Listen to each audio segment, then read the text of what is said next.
God damn it, Shadows. I killed all his pre-stream in 24 hours of this. You wish.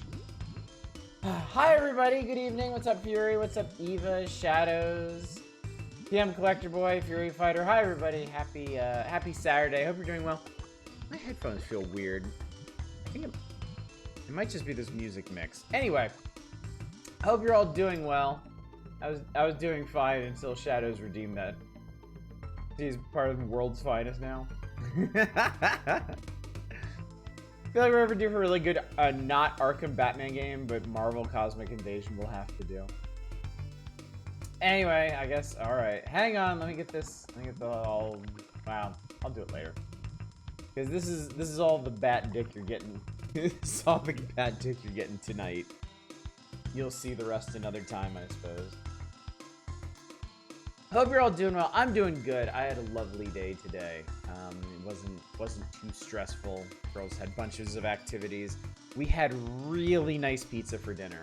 One of my wife's credit card perks got us a $75 credit at a limited selection of fancy restaurants, and one of them was a really nice pizzeria. So we got 3 fancy pizzas, and oh boy, they were good. And we only ate like half of them all. So we get to enjoy more good pizza tomorrow for lunch. Wonderful. Wonderful stuff. Also, I have some wine. So, a note about me and wine on these streams. If I ever bring wine to a stream, it's because it's not good. Any vineyards, any bottling companies watching right now, wines specifically, you should not ask me, you should not do sponsored wine streams on this channel, because the wines I bring to stream are not good.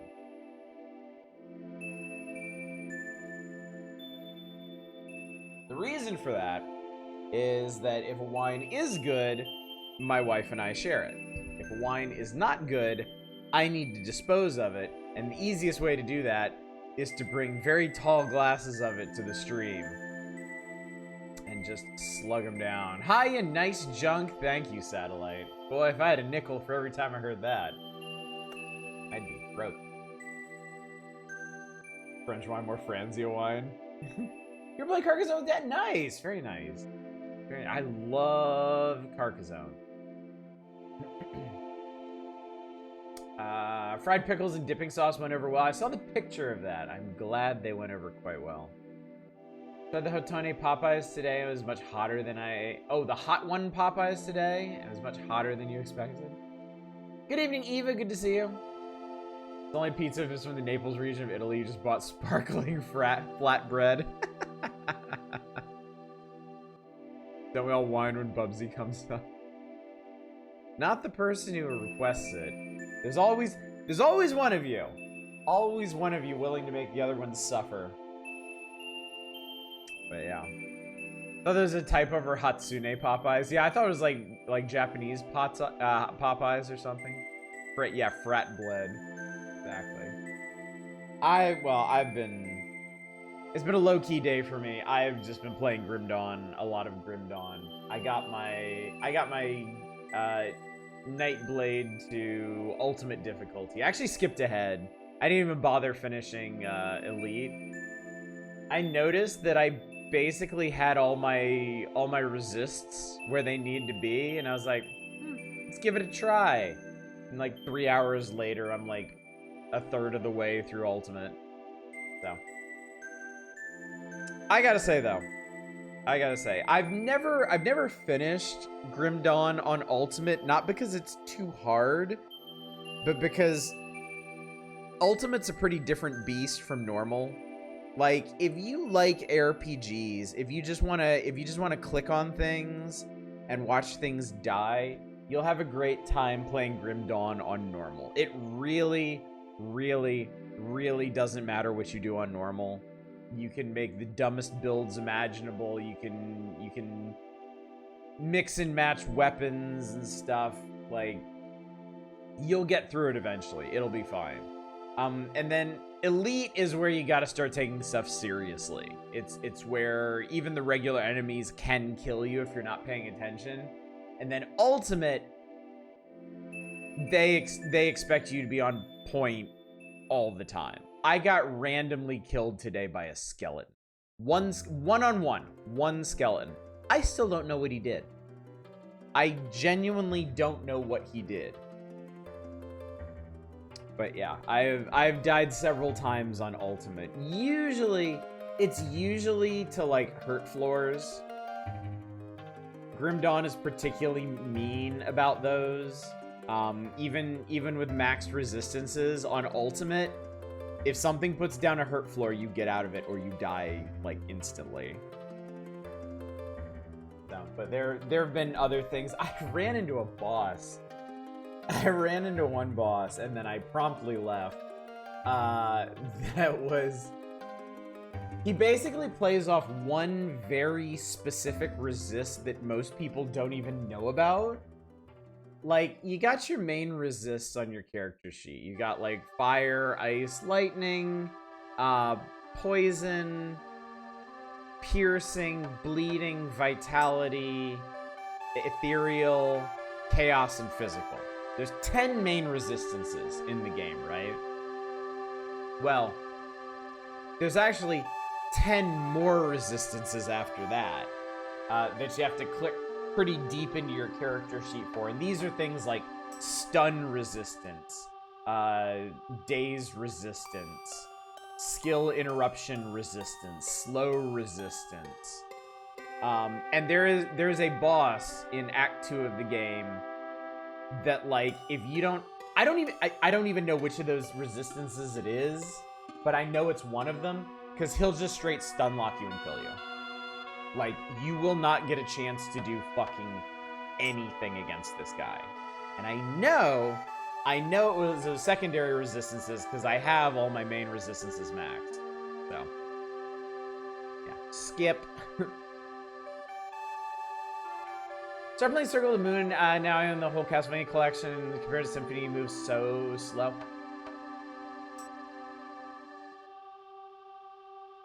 I think that's a result of the screen scaling, the proportions of it. I feel like you move at a pretty decent pace in Circle, but I think maybe the way everything is sized in space might make it feel slower. Like, I don't think you actually move any faster in Harmony or Aria, but they might just display differently. All these happy things today. Definitely still not extremely salty at Hades 2 deciding I don't get to win anymore right on the doorstep at the ending.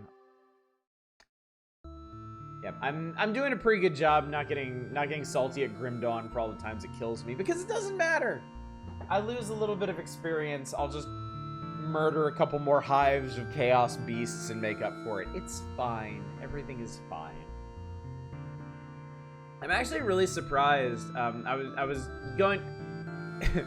I spent some time yesterday, I think, rearranging all my character inventories in Grim Dawn. And that was extremely satisfying. That was like a cleansing experience. I got rid of a lot of crap that I was never gonna use. And in doing so, I also went through all my old characters to figure out what they are. I actually have 2 hardcore characters. One of them is like in the 30s. I did not realize that. But I actually have a hardcore character that's really late into normal mode. And that surprised the hell out of me. Remember some of the Celestial in the desert, now you've reached Ultimate? You know, I've never done... this is another thing I didn't realize. I haven't done the DLC on Ultimate or Elite. I actually don't have the achievement for beating Ashes of Melmoth on Elite. I think it's because, like, Elite in Grim Dawn, after they patched it so that everything scales to your level, and not in a bad way. It makes it so that you can do anything in the game you want at any point, and it's fine. But after they changed it to that, I just kind of skip over Elite difficulty now, because you don't really need to be there. You don't need to spend a lot of time in there, and you get more experience and better drops in Ultimate anyway. But yeah, one of the things that I skipped over is I've just never done the DLC in Elite, and I've never gotten there in Ultimate. My highest level character presently is level 90, and they're like at the end of the normal game in Ultimate. But I'm almost caught up to them with my Nightblade. And then I'm gonna make it a point to do everything in Ultimate on my Nightblade. Because there's a bunch of like side quests and secret stuff, quests and stuff, that I haven't really explored very much. Sentai next week looks fun. New villain showed up and the original head villain just goes, okay, fine, I guess I'll stall this guy until you get your new power-up. Makai Ajito. Dungeon crawler. Creepy Japanese town. Oh, that sounds pretty cool. Don't you get more devotion points if you do Elite?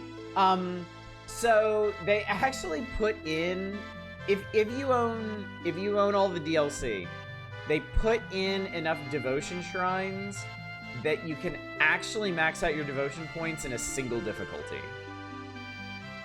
So if you're even doing like 2 difficulties, you can just kind of half-ass devotion shrines, just do the ones you want, you'll still get there.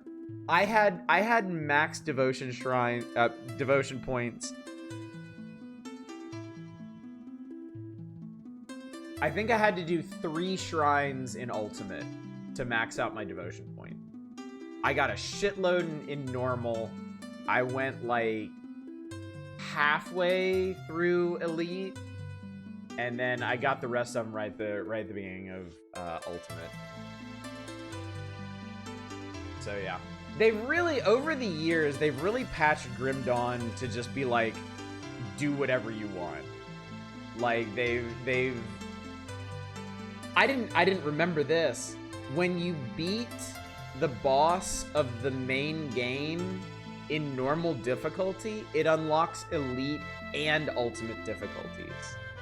So they know. They're like, yeah, if you want to skip Elite, fine, fuck it, we don't care. Totally okay. Yeah. You can jump to whatever difficulty you want. Enemies scale to your level in the way that they're supposed to. Because some levels are some special dungeons and stuff are pegged to like 4 or 5 or 6 levels above whatever you're at. Yeah, it's cool. I love it. I'm really enjoying it. Going for PSP-esque vibes, interesting console use of vibe basis. Yeah, I really don't know much about the PSP vibes. Because I never had one. I never really played anything on it. Good evening, Lertra Spiso. Good to see you. Happy Saturday. The raid dungeons. Are you talking about the roguelike dungeons? Because I've never done much with them. I mentioned the other day, I beat one for the first time with my Nightblade. Yeah, I accidentally ended up in Port Valbury yesterday. I went to the conflagration to do the Lost Cannons quest. And I saw an ethereal rift, and I just jumped into it. And I'm like, where the hell am I? I was in this awful place, and I beat my way through it, and I found the gates to Port Valbury at the end. So I didn't try it, because that was actually on Elite, and my resistances weren't in a good place at the time. But on Ultimate, I want to try everything on Ultimate. Like, I'm almost up to the Steps of Torment again. I'm definitely gonna do that. Hopefully I can get through it. But yeah, there's how many are there? 4 roguelike dungeons? Is that right? There's Steps of Torment, Port Valbury. I think there's a Chaos one. Can't remember now. Can't remember because yeah, when I played Grim Dawn before, I wasn't really down for them. But there's one in the Desert DLC. Okay, cool. I know the Desert DLC also added the Shattered Realms, which I've tried a couple times and I just don't really get. I'll have to look up a guide for that. Maybe 4. Okay. Yeah. Yeah, I'm gonna make it a point to do everything on Ultimate. There's some quests too you don't really get until Ultimate, mainly because you need reputation with certain factions for them to even offer them to you. But yeah. Anyway, I'll try not to spend the entire night rambling about Grim Dawn, but I really like it. So the PSP is somewhere akin to the PS2 and Dreamcast tech-wise. A lot of odd anime games going for it. I think the one the DLC is Eldritch theme because of course, yeah. Of course. Anyway, chat. What say we get into the magazine and see what we can do? Let's see if we can forge ahead. I certainly don't think we'll finish this tonight, but if we can make some serious headway, we could finish it next week, and then, you know. Just finished Persona 5 Strikers. It was 5 hours too long, but it was decent. Games being too long isn't the worst thing in the world. Like, you know, I think Silksong is too long, but I certainly enjoyed pretty much every minute of what I played of it until I had enough.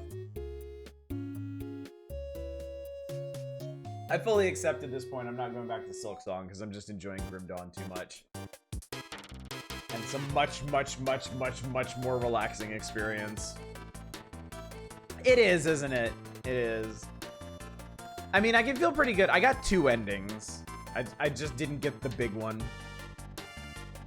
Mostly just the final dungeon is very long syndrome.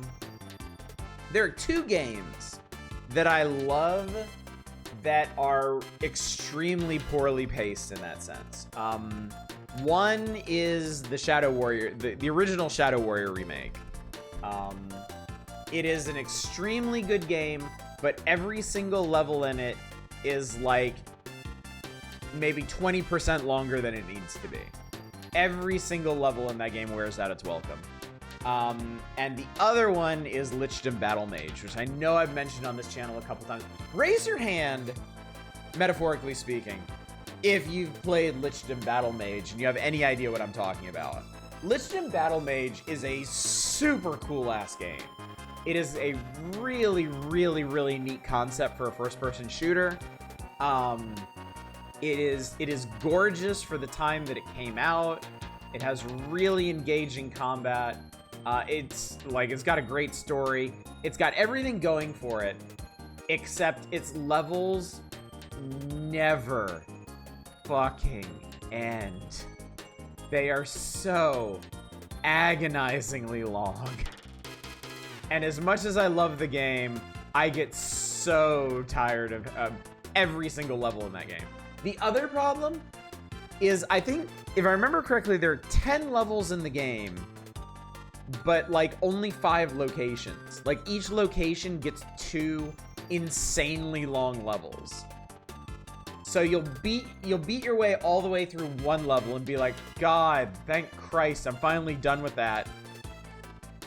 Only to have to do it all over again. With slightly different level layout and slightly harder enemies, and it's just like, oh my God. So it is a really hard game for me to recommend to people. In fact, I forget about it most of the time, but in my heart of hearts, I love that game a lot. It is really cool.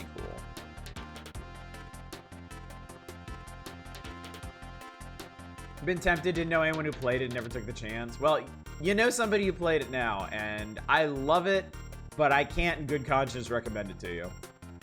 Parasite Eve is great, unless you want to do the New Game Plus exclusive dungeon. Yeah, it's like a 50-floor dungeon, isn't it? It's the Empire State Building, right? Or Yahtzee talking about how much he adored the idea behind it and thought the combat was fun, fell off because he got bored by the level. Yeah, the level pacing. Lichdom Battle Mage has quite possibly the worst level pacing I've ever seen in a video game. It is agonizing. It pains me to say that as much as I enjoy the game, but it is agonizing. I should stream it for y'all sometime. I know I've said that about probably hundreds, if not thousands of games at this point. I really should do a night of Lichdom Battle Mage just to show you the premise of the game and how cool you can get with it.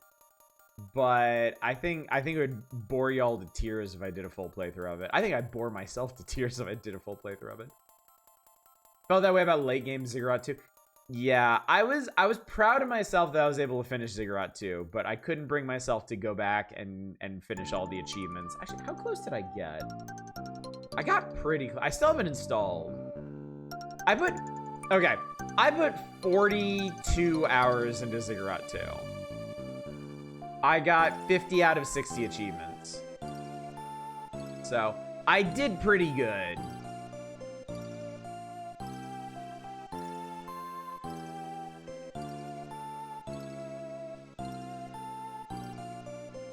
Shame. Good evening, Dave. Good to see you. Oh, Chrysler Building. My mistake. Get that. Love my time with the Void. It's so stressful. I almost never recommend it. Need a very specific person type of the pretentious variant to recommend the Void to. I have played the Void. I had very similar experiences with the Void and Knock Knock. Both from... I'm pretty sure those are both from Ice Pick, if I remember correctly. And I had basically the same experience with each one.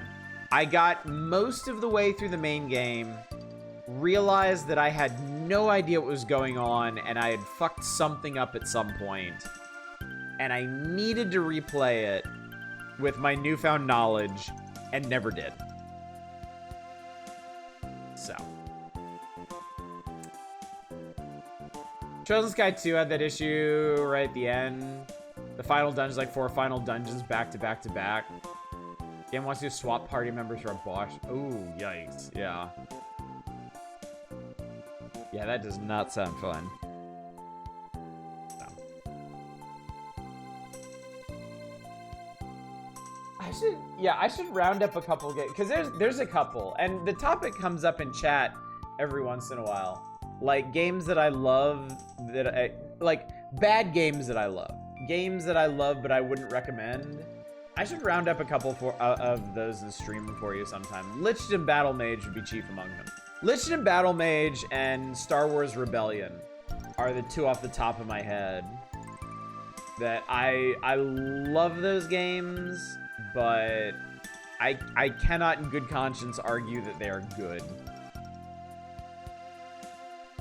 Still mega bonking. I unlocked this weapon called... Oh.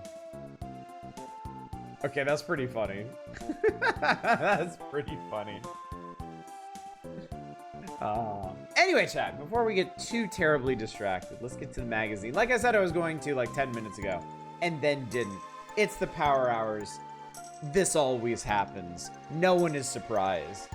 But let me remind you of the schedule, remind you of what's going on, and then we'll get to it. Tonight, of course, is the Power Hour. We are right in the middle of September 1995. We're going to be talking about the Epic Center. Don't get too excited about seeing Chrono Trigger on this list. We were going to skip over it. Because at this point, we're going to play Chrono Trigger in the coming months. So I don't need to spoil all the plot beats for you before we get there. Also, just a note. Today, I did get in Discord and I posted my thing looking for volunteers for the October Community Night. If you would like to lead the October Community Night, get in Discord, throw your hat in the ring. I will pick somebody to run it, I guess, early next week, so you can get going with whatever concept the community wants. A reminder, of course, lately, folks have picked a theme for the community night. It's gone really well. Like, I feel like the folks that get in the driver's seat for community nights lately have a really good sense of what people want to see and what we should do. So they've done fine just picking a theme and running with it. But I do want to make sure y'all remember that community nights are intended to be nights that the entire community is behind. Like, it's something that everybody is interested in seeing and doing. So I only mention that because October Community Night may or may not carry some expectations with it. I don't know how many folks are going to want to do spoopy games for it, as opposed to how many people might pointedly not want to do spoopy games for it. So I want to make sure that the October Community Night in particular is one that is representative of the desires of the community as a whole. that it really does represent what y'all want to see for that one fateful night a month where y'all get to put whatever you want in front of me, and I just gotta fucking deal with it. So, keep that in mind if you do volunteer to lead it. I want to make sure we land in a good place for it. Deadly Premonition is one of those for you. Not sure if I comfortably call Shenmue 1 2 outright bad. I don't think they fail at what they're aiming for. What they're aiming for is, yeah, very specific, yeah. Shenmue kind of sucks conceptually. I enjoyed playing Shenmue 2 for a 20-hour game, half three-quarters of it should be walking around asking questions, yeah. Shenmue is really a product of a different time. I think Shenmue 1 was insanely important to the gaming landscape as a whole, but it was absolutely 100% a product of its time. And I think gameplay wise, it has probably aged like milk. I played it. I never finished it, but I did play it, and even at the time, it was a very clunky thing. So yeah, I think Shenmue now serves. I think original Shenmue serves as an important historical footnote, and I know Shenmue 3 at least serves as a cautionary tale. But yeah, I don't think there's really a case to be made that any of the Shenmue games are like timeless classics or anything. They're important, but not necessarily to be played anymore, if that makes sense.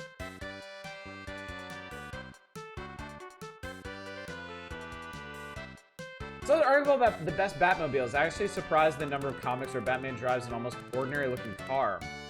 Animated series Batmobile is way up there. Naturally, the Lincoln Futura was #1. Yeah, I mean, it kind of had to be. But yeah, Batman the Animated Series, Batmobile.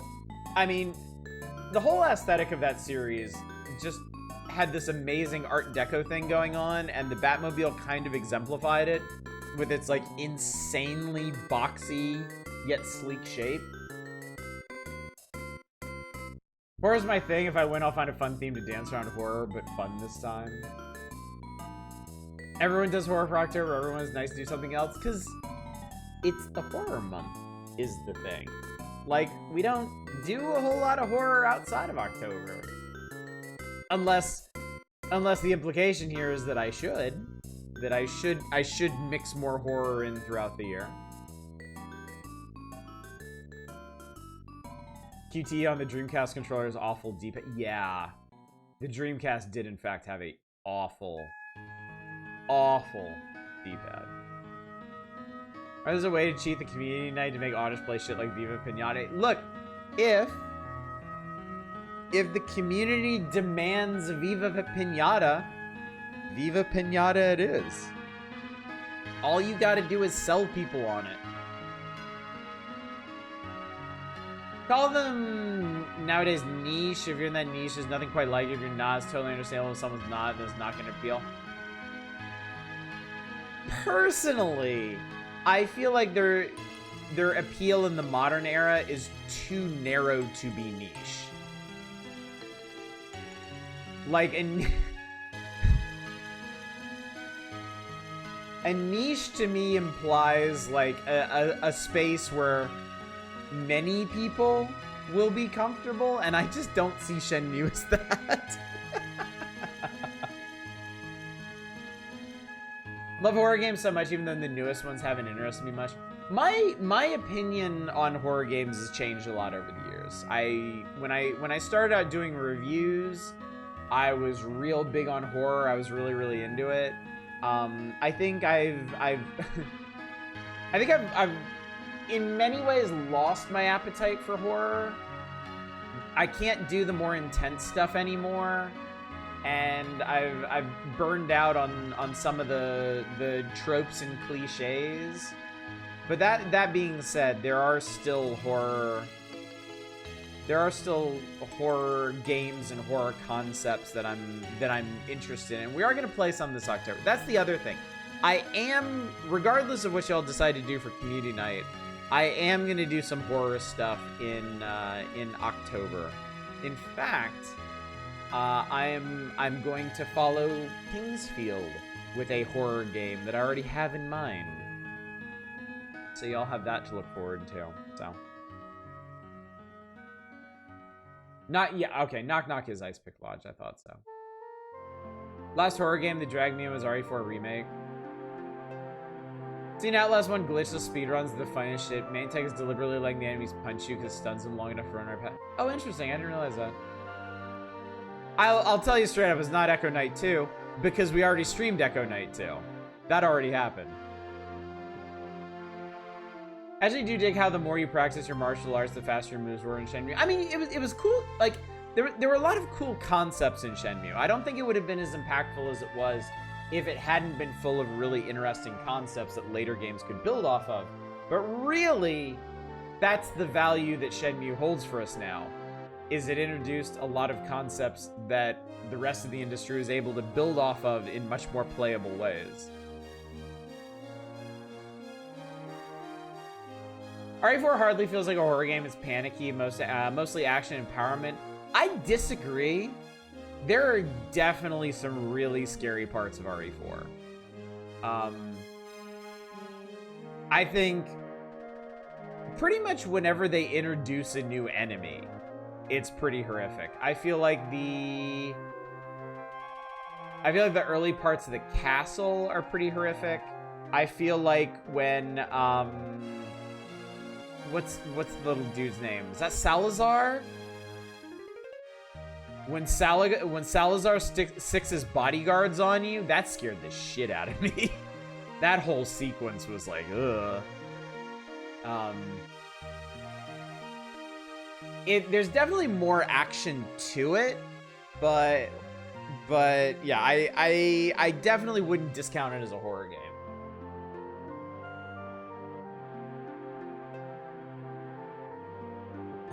Becomes about walking at people begging for them to give you a square punch in the face, then go bye. RE4 Remake is hard, really. Oh, wow. I've only ever played RE4 on the Wii, and it was a magical experience on the Wii. I loved it. Winner for the best roundhouse kick goes to... I got super distracted from the schedule, didn't I? Tonight's Power Hours. Tomorrow night is nothing because I don't stream on Sunday. Monday, Kingsfield is back. We will hopefully finish Kingsfield next week so that we can start our descent into horror the week after. And yeah, things, schedule's all pretty straightforward outside of that. So. To me, the horror game that actually horrifies you is Amnesia Dark Descent. Still haven't finished it because it gets too scary.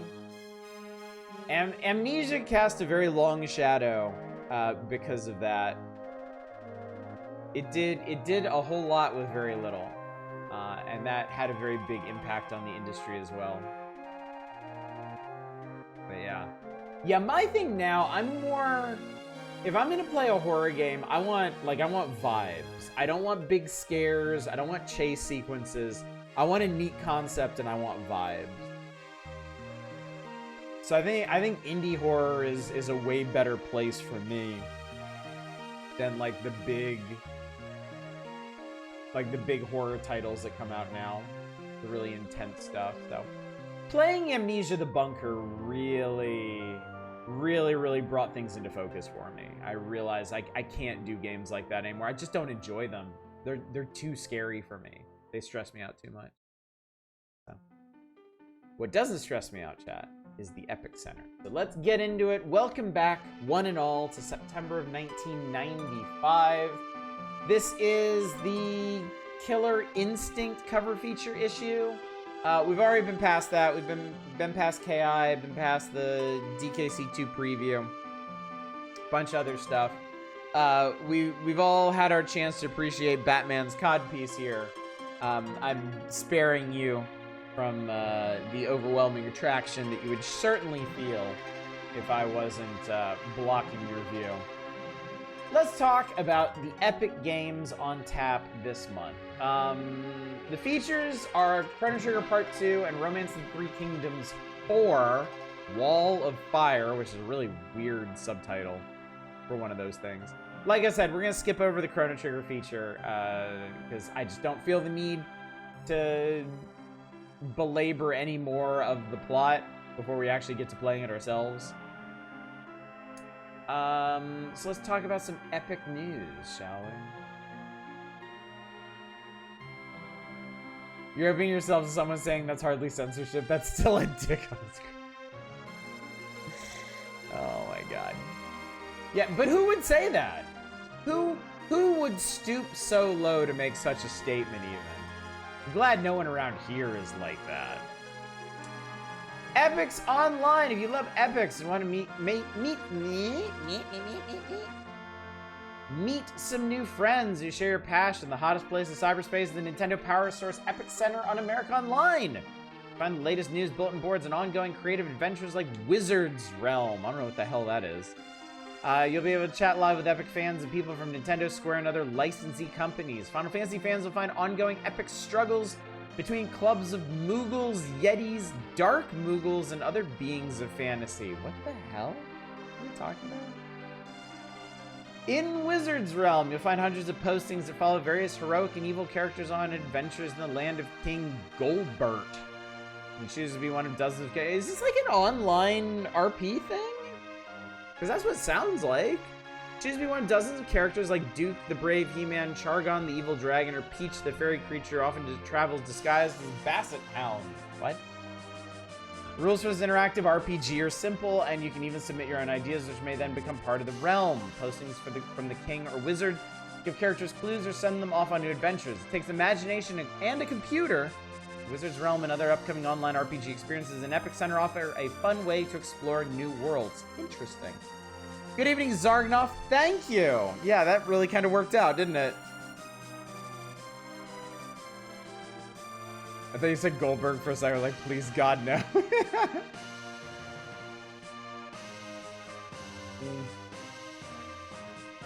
I'm sorry, this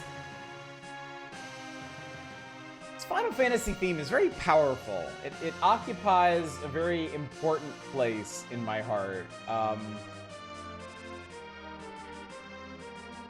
Final Fantasy IV was the... I'm pretty sure it was the first Final Fantasy I finished. I'm pretty sure. And yeah, being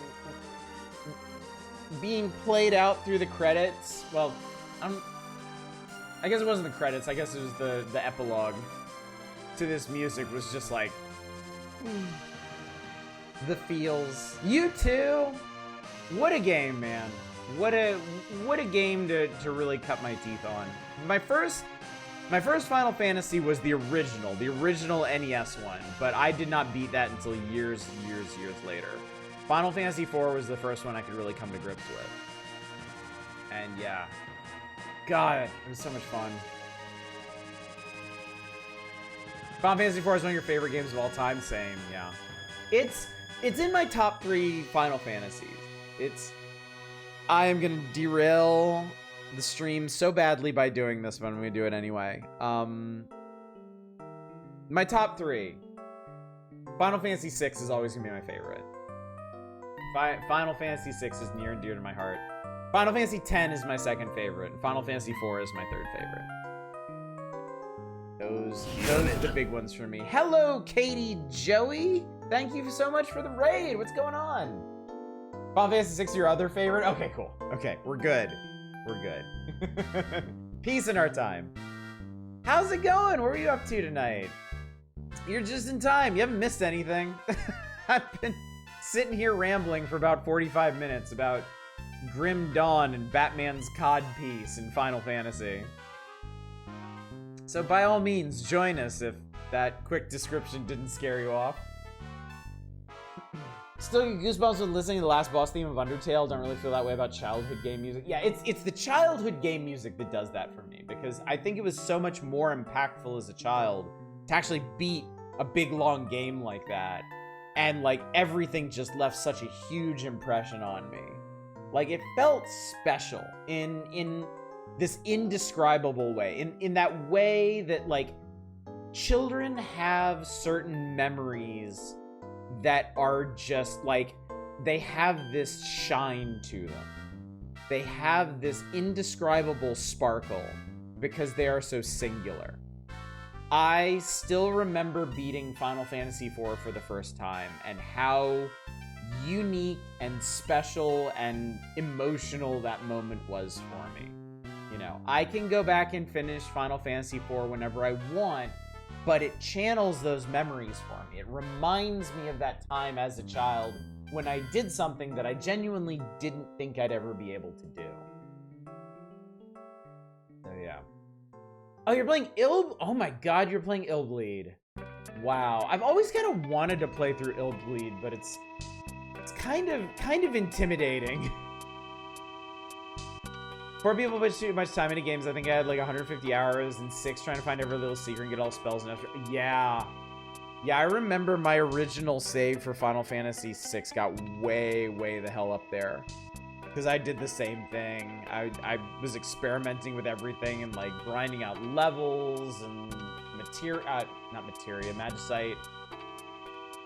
Chat about how many usables are in poster Final Fantasy tier list as usual.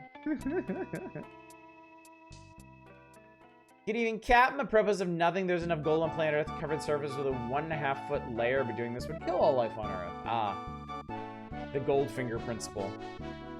Good evening, glad you're here. I was at my grandmother's on a weekend. It was the only thing I had to do that day. I beat it around 3 p.m. I was just in awe the rest of the day. Yeah.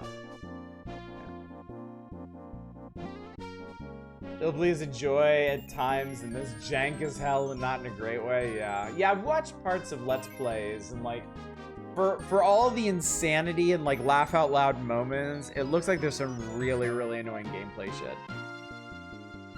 I beat Final Fantasy IV after grinding out levels. I beat it right as I had to go to a school function that night. I beat Zermus and immediately left and was super confused when there was a spinning plant on the screen. I got home a few hours later. Oh, I feel bad for you, Mizra. I feel like you were robbed of a very special experience there. But regardless. Alright, so we were just talking about Epics Online. Alright, now we're talking about the Epic Calendar. Thank you, Drake Nell. I thought it only appropriate for tonight. Trade one dick for another. Here's the latest read on upcoming Epic games. Chrono Trigger hit the... I just realized I forgot to do something. Well, nobody complained, so I guess it's not a big deal. But I forgot to open up requests. They're open now.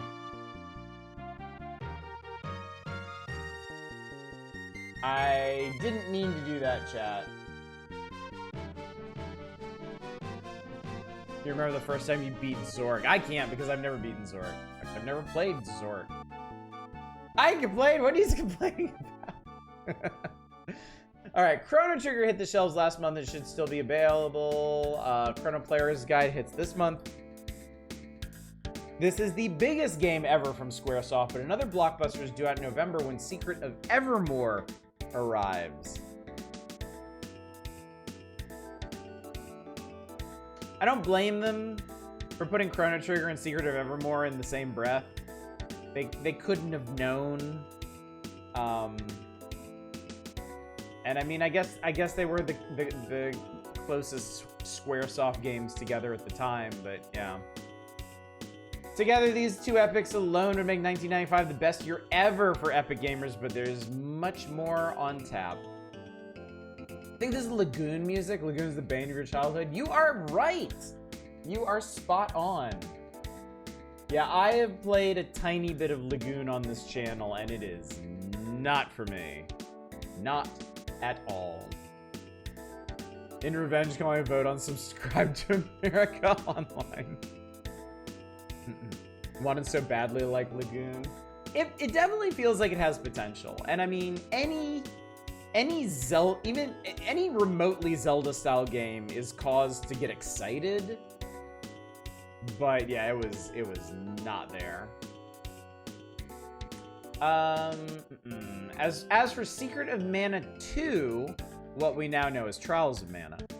The latest word from Squaresoft is the sequel may appear in 1996, but the final decision has not yet been made. Well, we live here in the future. We know what that decision was.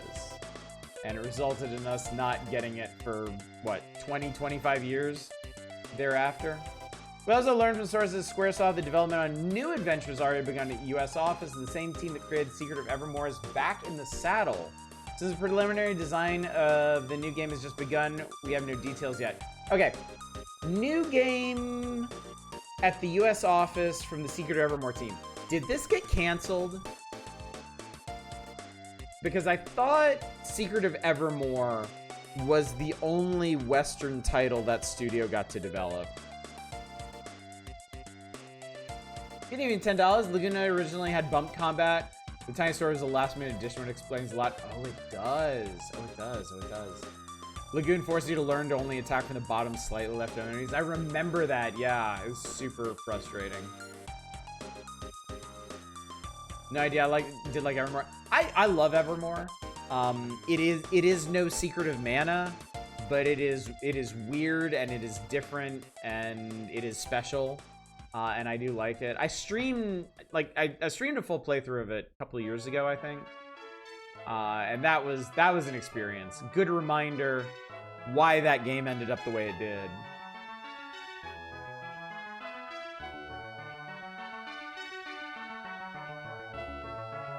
Trials of Mana delayed, then went unreleased. At Enix, focus on the 7th Saga 2. Remind me what that is? Something Arc? Mystic Arc? Is Mystic Arc what we now know? Is Mystic Arc what we used to know as 7th Saga 2? Thank you. Shifted in 1996, according to Enix America, the game still needs to be translated in English and probably can't happen in this year. That's also true of the other upcoming Enix products, including Genesis and Dark Half. The good news is that Dragon Quest VI, Dragon Warrior 5 in the US, may actually arrive early. Enix now reports the massive epic may arrive in the spring of 1996. And all Enix plans to release 4 new epics in 1996. As for this year's surprise hit Ogre Battle, Enix reports that every shipment has sold out, but they continue to reorder. Damn. Damn. If you can't find Ogre Battle currently, ask your retailer if a new shipment is on the way. Crazy how big that game was. It really doesn't seem like it should have been. It's such a it's such a weird concept in gameplay terms, but yeah. Does this take me out to the ball game? What is this from? Tecmo Super Baseball, okay.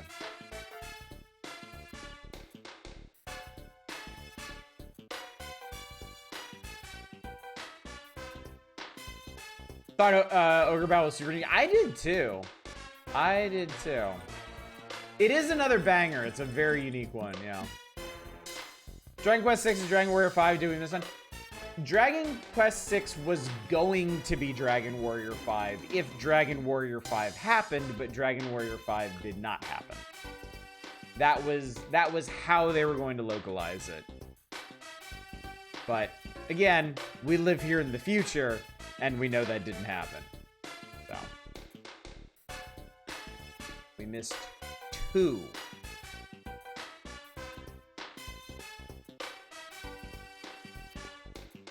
Ogre Battle 64 is definitely on the please recommend when we get the N64 games. Pretty cool once you get the basic functions down. I'll need to, So when we do start playing N64 games, I am going to be limited to the cartridge collection that I have, because I don't have a flash cart for it yet. I certainly want to get one eventually, but it may be sometime just because they are very expensive things. And they come from Ukraine. So, Still missed. That's true, yeah. Dragon Quest X never made it here. But, I mean, Dragon Quest X was an MMO, yeah? Someone buy Audit Wonder Project J2. Please don't. Please do not. Wonder Project J wounded me deeply.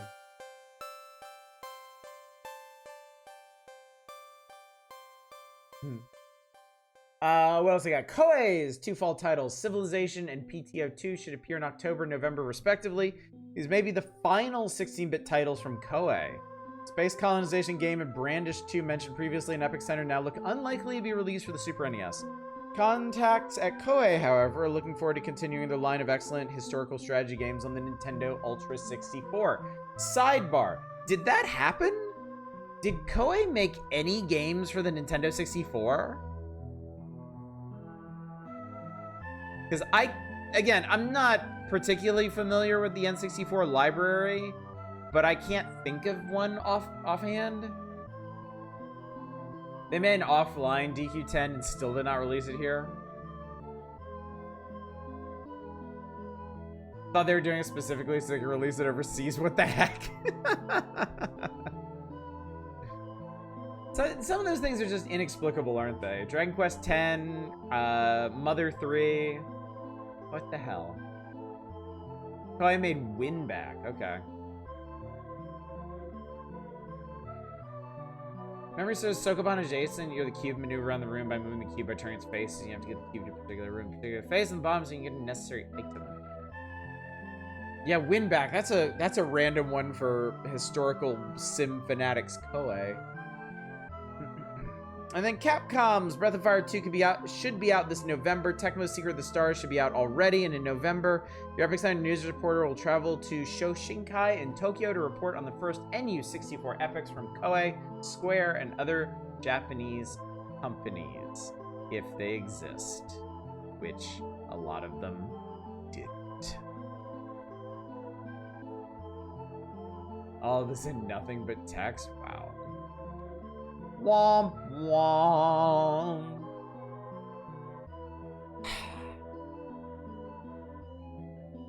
It's easy to look back now, chat, and trace a lot of the Super Nintendo's success along its RPGs, and then recognize that a lot of Nintendo fans suffered some severe disappointment with the N64's offerings on that front. Take your Quest 64 and like it, case in point.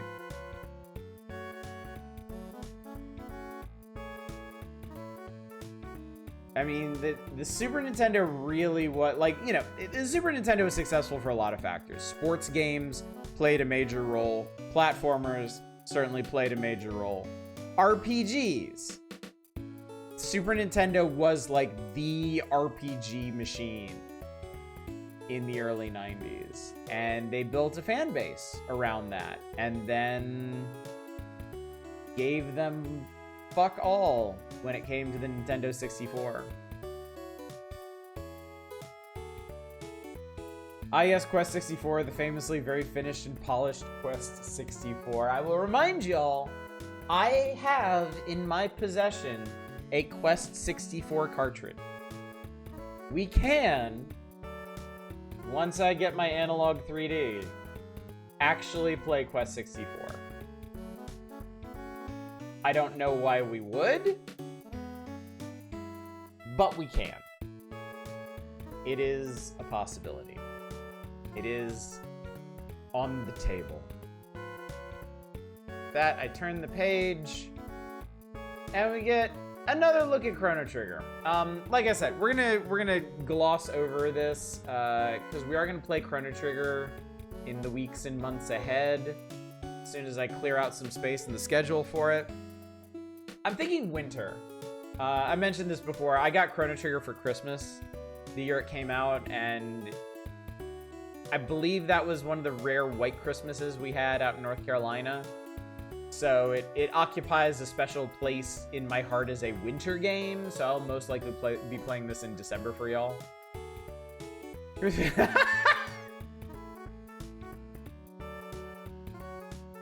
Y'all are so fucking funny.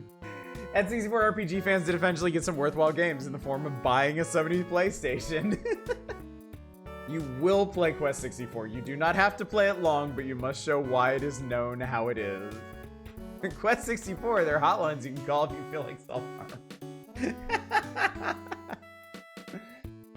I think it was just because RPGs were getting increasingly space hungry and storage was a lot cheaper on CD systems than on cartridges. I mean, yeah. Yeah. That was the direction of RPGs was auguring towards bigger and better and more detail. And cartridges could not do what CDs could.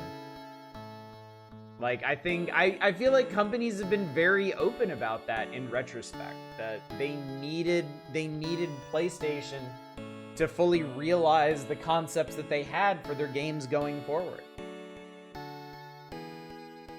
I imagine it really was less than that they didn't want to put their games on a Nintendo console. It's just the Nintendo console couldn't accommodate what they wanted to do, you know?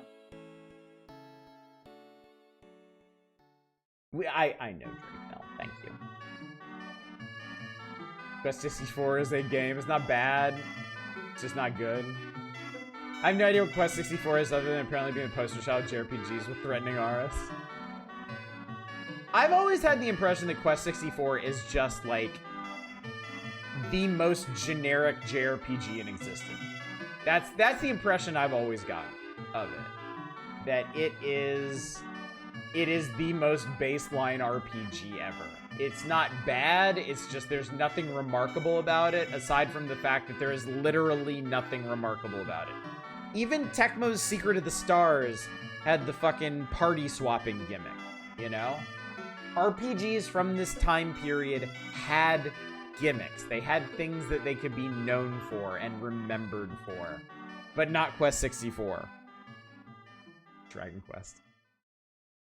Nintendo had spat in the face of CDs. We would live in such a different world. Seriously. Seriously. I have to assume that Sony would have gotten into video games at some point. But if they had actually, like, you know, if Nintendo had gone ahead with their CD tech, yeah. It's hard to even imagine, really. Could have done absolutely kick-ass 2DS NES style games on N64 cards. RPGs were so risky financially, a lower distribution cost CD was too attractive. Yeah, makes sense. Wouldn't say generic, you'd say utterly grindy. Encounter rate is so high and you have so far to travel. All I remember Quest 64 is the electric fence. That sounds a little ominous. So yeah, anyway, chat, long story short, we are going to play Chrono Trigger. Give me 2-3 months, we'll get around to it. Unlike many of the games I talk about on this channel, where I'm like, oh yeah, we should totally play this, and then literal years go by before it happens, if it even happens at all. Chrono Trigger, I fully intend to start Chrono Trigger this calendar year, so you got that to look forward to. So, ignore all of that. Don't worry about that. Let's talk about Romance of the Three Kingdoms 4. Wall of Fire. The Koei cult continues with the fourth in the company's popular series of strategy games set in ancient China. Rich graphics, an arsenal of new command and character options will keep you plotting conquest for hours on end. I can't say I'm surprised that, like, Koei's historical simulators built the cult following that they did, but it's still remarkable to me. It is still remarkable that they were able to build that kind of following outside of Asia.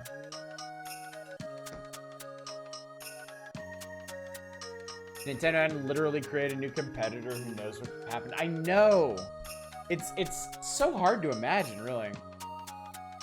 Don't underestimate the power of nouns. Reading the back of a Final Fantasy VII guidebook is a very strong sales pitch for a PS1. It's got materia and limit breaks. Wow, what are those? Quest 64 is blatantly unfinished.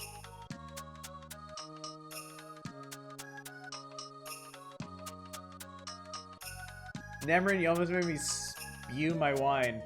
The Quest 64 randomizer is fun because it randomizes vowels and enemy names. Romance of the Three Kingdoms 4, Wall of 5.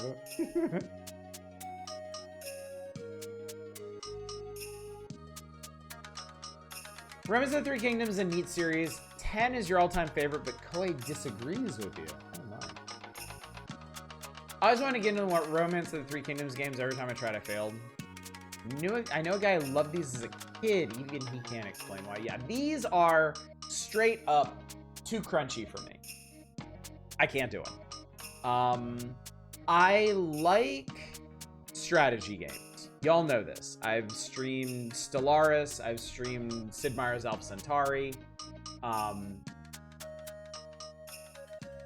I went through a phase when I was in middle school, actually. From middle school to, I guess, college, I was really into the Total War games. Total War Shogun. Medieval, not so much. Rome and Medieval 2. I loved those games. I was huge on them.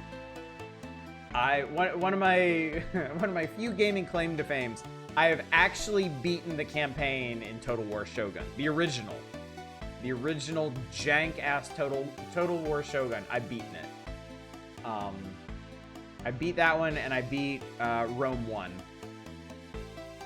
in a really horrifying way. I know I've told that story before, but yeah. And then I fell off. I didn't keep up with the Total War series. I wanted to come back with Shogun 2, and I never did. I have actually played it semi-recently and couldn't get into it. I've played Total Warhammer, and Total Warhammer is really cool, but I just have trouble with them now. I feel like whatever sense I had for the Total War games as a kid, I've lost. I mean, the games themselves have obviously changed a lot. I've also changed a lot. I am a lot less interested in, like, the tactical battles and a lot more interested in the kingdom management, which is, I think, why I prefer stuff like Stellaris now. I really just want to do the managing aspect of it. That's the part that's interesting to me. In that sense, I really should be a Romance of the Three Kingdoms guy. But I think the other aspect is I've never been super interested in Chinese history. No particular reason. I don't know.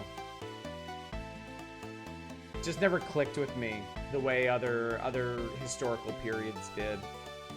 So I might still come around to it someday. I don't know. But yeah. Also, I just want to here on Monday for Kingsfield. For the love of God, make sure to place a dragon in the blue pedestal. There's a blue gem on it. Okay. All right, Spice. Just for you.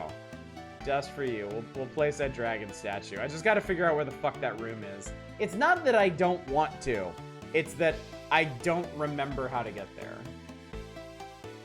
Would a Romance of the Three Kingdoms like interest you if it were L5R themed? Maybe. I do prefer fantasy and sci-fi over real world stuff. Generally. Total War Shogun was definitely an exception to that. Total War Rome was an exception to that. But yeah, I really like having fantasy stuff to noodle around with. All right, the collapse of the Han Dynasty in the 2nd century AD plunges China into political and economic chaos. Feudal warlords secure in their heavily fortified cities plot against their neighbors while preparing themselves for the ever-present possibility of a barbarian invasion. Can you, too, reunite the richest and most populous nation on Earth by conquering all 43 cities? Romance of the Three Kingdoms 4 retains the same 6 basic scenarios as its predecessor, but Koei has greatly enhanced the graphics, making the interface more intuitive and added lots of command options. Now a 24 meg Titan RTK4 features a richly detailed aerial map that reflects the changing seasons. You can choose from among 450 rulers and officers, or create as many as 180 yourself.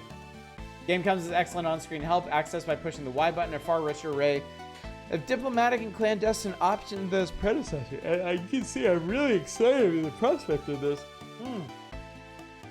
Oh god.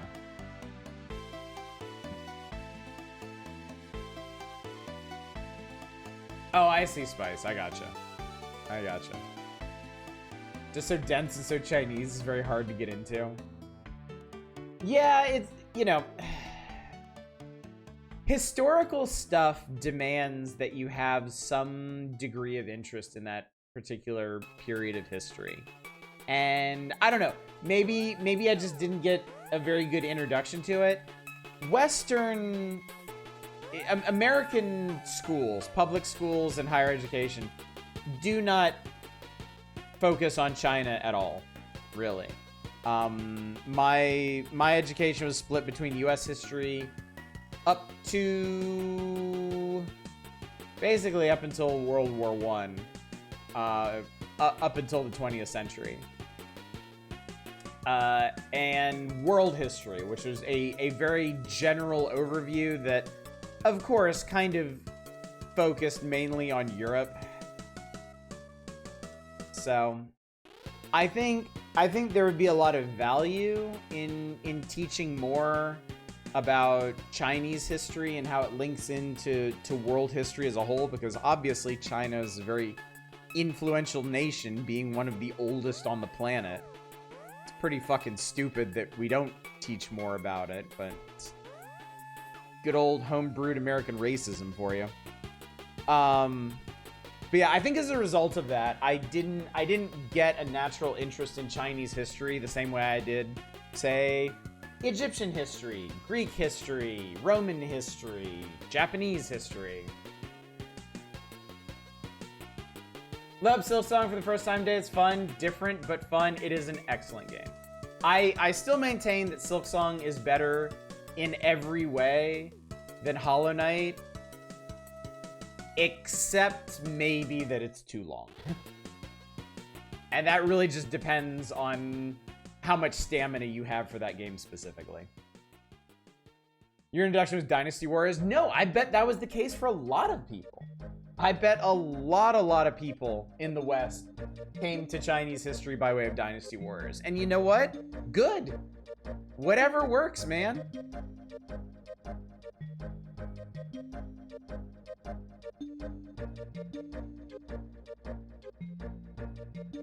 Goofy enough and colorful enough, I absorbed enough to figure out what was going on, then read up, got the books and the games. And you know what? That feels like a pretty ideal way to do it.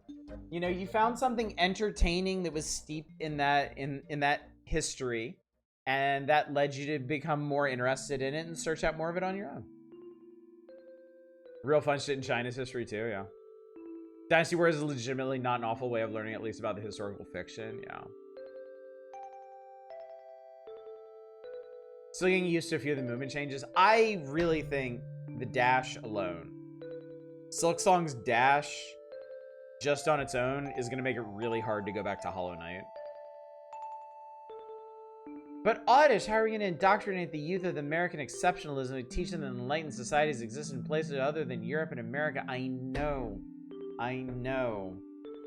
Our current ruling class will never succeed in keeping Americans dumb and vulnerable and dependent on them if they teach them too much about other cultures in the world.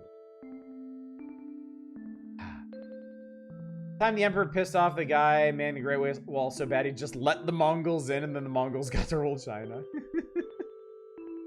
Now I just need a Musou game where cool, sexy young Abraham Lincoln beats up Confederate soldiers in droves. Yes! Oh my god! We should totally have, like, what would you call that? Dynasty Revolutionaries or Revolutionary Warriors? But holy shit, somebody get Koei Tecmo on the phone. They need to do that shit. I 100% want the Dynasty Warriors treatment for, like, the American Revolution. That'd be fucking hilarious. You know what? Take an old Dynasty Warriors and just reskin it and don't change anything else.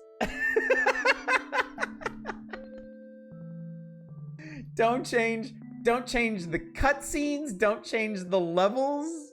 Just reskin all the characters and good luck rewriting the dialogue, and it would be amazing. It'd be so funny. I had a feeling I would like this channel. That spiel about the schools confirmed it. I'm glad to hear that. I'm glad that there are more of us out there. He activates Muso. He goes, 407 asses ago. Aren't the majority of these games untranslated? Actually, a bunch of them are on Steam, and I think you are right.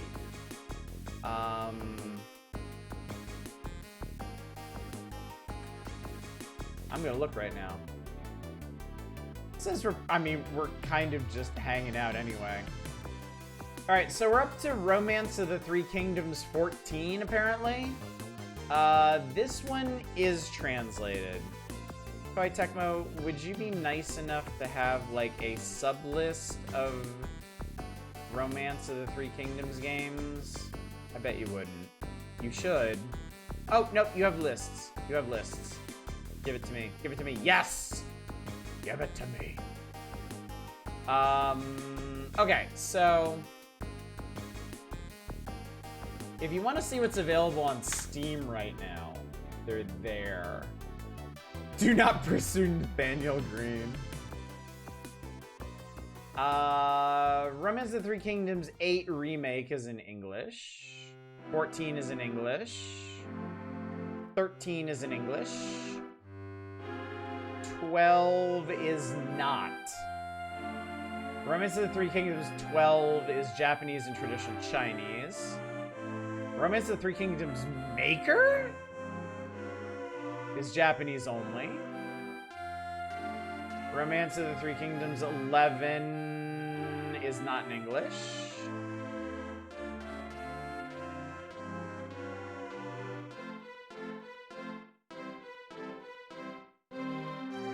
Not 10, not 9. I think I see a trend here.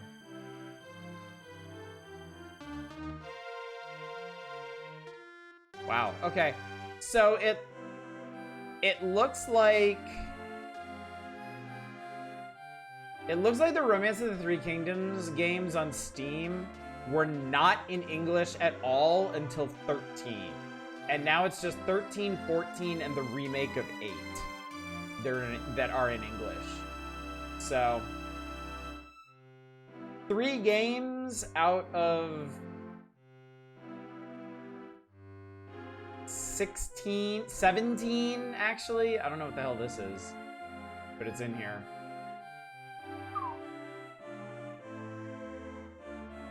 Not good odds there. Remember occasionally finding episodes of something called Liberty Kids on TV when I was flipping as a kid. It was modern kids working with the founders and president of the United States. It's a weird overarching story about recovering stolen artifacts of America. Stolen by America. Interesting. X, my favorite, has an upgrade-free DLC package for specifically PC port of the game that's only in Chinese. On the game's very own discussion page is a working English patch for the entire game. They play my favorite game with added stuff like marriage and kids and realizing your children are failures if you don't spend constant time with them. Well, it's good to know that Romance of the Three Kingdoms is genuinely educational. My God, I remember Liberty Kids. For some reason, the opening song was by Aaron Carter. Really? I always get Romance of the Three Kingdoms confused with Romancing Saga. Well, I guess the Romancing Saga games are a bit more management-oriented RPGs, but yeah. All right, so let's skim this. Pick a warlord, historical heroes, good at different things. Find new officers by sending an officer with a high politic ability. Search one of Cena's 8 regions. Cena's? Chat, this says Cena. Sometimes the searching officer will bring back a special item. Give the item to any officer, increase his or her ability in certain areas. Cool. Running your cities, invest shrewdly, buy or make. Secrets to your success. It is cool. It is very cool that Nintendo Power went to all the trouble to break down this strategy here. I do greatly respect that. Cena's? And their name was John Cena's! You cannot see him and he can time travel. What are you doing to John Cena? Now I want Now I want like an April Fool's DLC for one of the Romance of the Three Kingdoms that just puts John Cena in the game as like a general or something. Just nothing, no other mention, nothing else. Just randomly John Cena can show up and you can recruit him and he can lead one of your regiments in ancient China.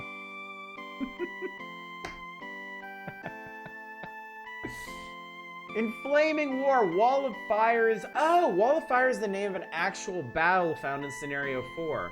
Liu Bei trounced the once mighty Cao Cao in a great naval battle by sending out secret agents to chain together Cao Cao's...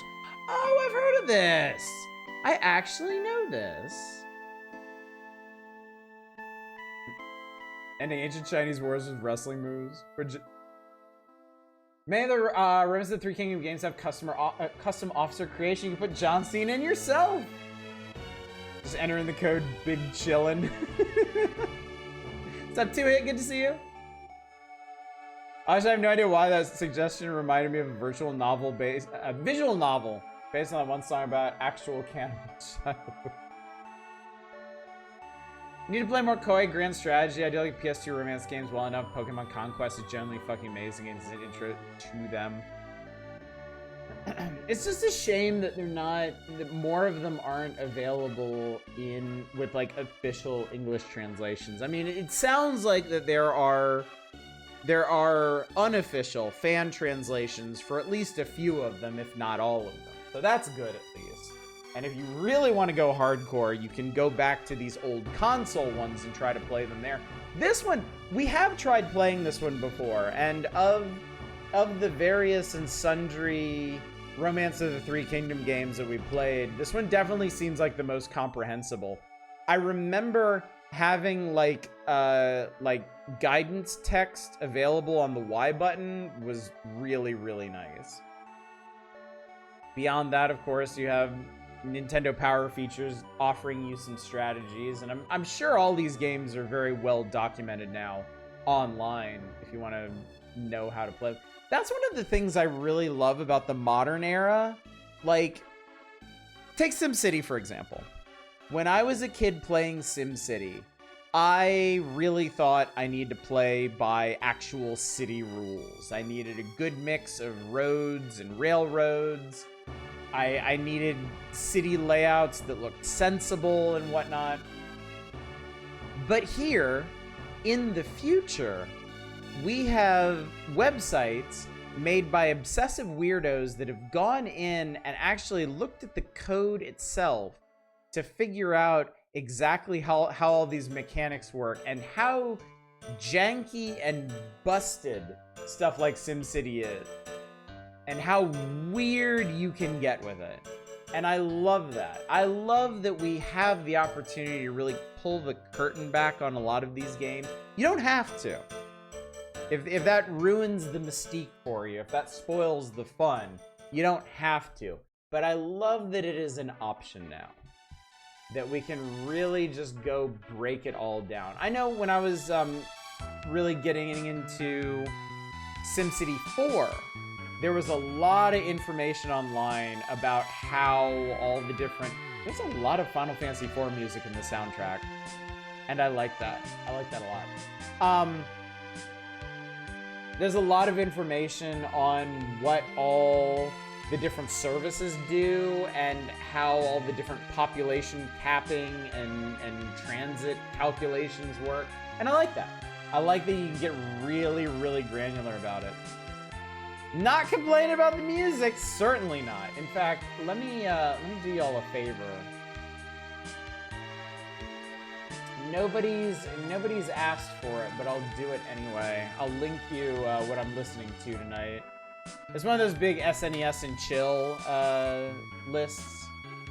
But this one in particular is a real vibe. I'm really enjoying it. Everything about this management simulator is they'll find some way to give your SNES the same number of menus the PC programs have, yeah. Angelique has wanted desperately want to see in English for years. Hybrid of grand strategy and dating sim. Huh. Also famous for being the first modern otome game.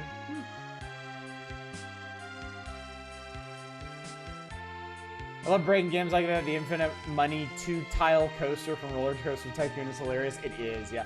There's a channel on YouTube, if you're not aware of it. This guy named Marcel Voss. He is like the Roller Coaster Tycoon whisperer. He has become one with the code. He knows literally everything about Roller Coaster Tycoon, and he has some really, really fascinating breakdowns on how the different rides work, which ones are optimal, how you can beat scenarios with like a single ride or a single bathroom. It's really, really neat stuff. Anyway, like I said, yeah, we have actually tried Romances 4 Kingdoms times 3, 5-ness, something. We did it before. We can move on. Ogre Battle is sucking all the air out of the room in terms of epic strategy lately. They devoted their entire strategy section last issue to Ogre Battle. This is a complicated-ass game. I have never really been able to get very far in it, frankly. I own it. I've had it for a long time. I've never gotten more than a few scenarios into it before just dead ending.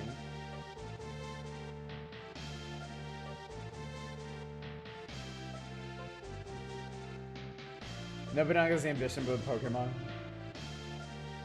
Is he the guy that figured out how to trap all your guests in the maze? I believe so, yeah. I believe so. He's figured out how to make infinite queues. I think he's also the guy that made the roller coaster that won't actually end before the heat death of the universe. He engineered the longest roller coaster possible in Roller Coaster Tycoon, and it would take longer to complete than there is time in the knowable universe. Neat guy, really like him. Bet he's real fun at parties. So it looks like, okay. Ogre Battle is your average build up your levels, defeat all the enemies strategy, role-playing game. Hack and slash rebel leaders never rule beyond their first year. Some frustrated players discover the best reputation rating doesn't equate with the best ending. Are you the harbinger of enlightened age or just another ineffectual despot? This month's epic strategy section focuses on the key factors that contribute to living happily ever after in the Zetagenia age. So this is kind of cool. A breakdown of what factors influence your reputation. Leader qualities, underdogging fights, liberating cities, picking the right cards, not losing cities, important decisions, and so on. You're just about to mention that, Koser? I love stuff like that. I love these people that go out there and they attain true final mastery of these games to a point where they can create something within the bounds of the game that defies all reason. SimCity 3000. Magna Santi. If you do not know what I am talking about, go on YouTube and search up SimCity 3000 Magna Santi. Don't worry about spelling it right. YouTube knows what you're looking for. It is a deeply, deeply fascinating. That's it, Tradon. That's Magna Santi. Yeah. It, like, not only is it fascinating for what he accomplished within the rules of the game, the presentation of it is something else either. It is brutalist on every level. I can't say I've ever really watched a brutalist YouTube video before that one, but oh my god, you know it when you see it. Basically a 40k Spire City, yeah. Yeah, it is a remarkable accomplishment on a lot of levels. So. Reminds me of the mathematical best Animal Crossing letter being... But yeah. Yeah, I love stuff like that. I love people that bust games in interesting ways. Not useful ways. Not practical ways.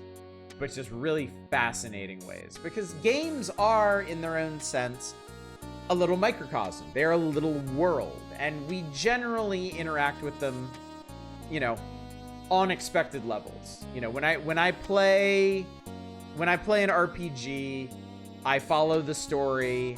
I level up with the gameplay. I search out good pieces of equipment and stuff. But there are other people who go in there and they find ways to break it. They find ways to beat an RPG with like a single unleveled character. And they do it technically within the rules of the games, but through all these like shadowy side channels that no one else ever even considered. I love stuff like that. Let's Game It Out core breaks games in really not practical ways. I love Let's Game It Out. Absolutely love Let's Game It Out. It's peak entertainment on that front. And I love that publishers give him their games specifically to let them break them in entertaining ways. Spiffing Brit's also great for that. Breaking Kenshi is pretty crazy to watch. It is, yeah. I've watched a few videos about that. And yeah, that's pretty fun stuff. Saw a video on the Relator recently that asked if it was possible to beat Ocarina of Time without talking to a woman. So, oh. That's broken in a very unfortunate way.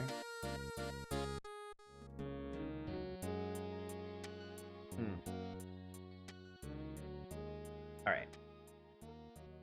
Oh boy, we've gone straight from the epicenter to what looks like an absolutely scintillating profile of NOA's leadership. Video is great to me, whereas just how quickly can you find a toilet in every Silent Hill game? I've seen the Let's Game It Out plaque in Hydroneer, yeah. Because I've watched all of his Hydroneer videos. They are great. They are peak. Hilarious to me that apparently Silent Hill 1 has no accessible toilets at all. Closed off stalls, but no toilets. I never realized that. Fascinating. All right, let's kind of skim through this, see if there's any interesting information here. I'm not convinced. Them on that tandem bike is just, I don't know, man. All right, Minoru Arakawa, president of Nintendo of America, and Howard Lincoln, chairman of NOA, interrupted their packed schedules to answer some of our burning questions. The two men have worked together for years, guiding Nintendo of America from humble beginnings to the pinnacle of the video game universe. Their opinions shape the industry, so reading their candid comments can give you a glimpse into the future. We asked our fearless leaders about everything from the latest Nintendo Ultra 64 happenings to the type of underwear they wear. They're fun, sometimes irreverent, but always insightful. When two friends head up one of the most successful businesses in the world, it may sound like a Disney story, but it's real life, and inquiring minds just can't get enough of it. So here we go. How did they get photographed while going so fast? Men of power wish we answered questions nobody asked, like who are these men? Why are they in this magazine? And why are they on a tandem bike? Tanner's apartment driver threw us in a bathroom. People presume he poops in the massive pool out front. Alright. Has the Super NES reached its full potential? I don't think so. Killer Instinct, Yoshi's Island, Donkey Kong Country 2 have advanced technology even further. Heard rumors about disk drive for the NU64 as any truth.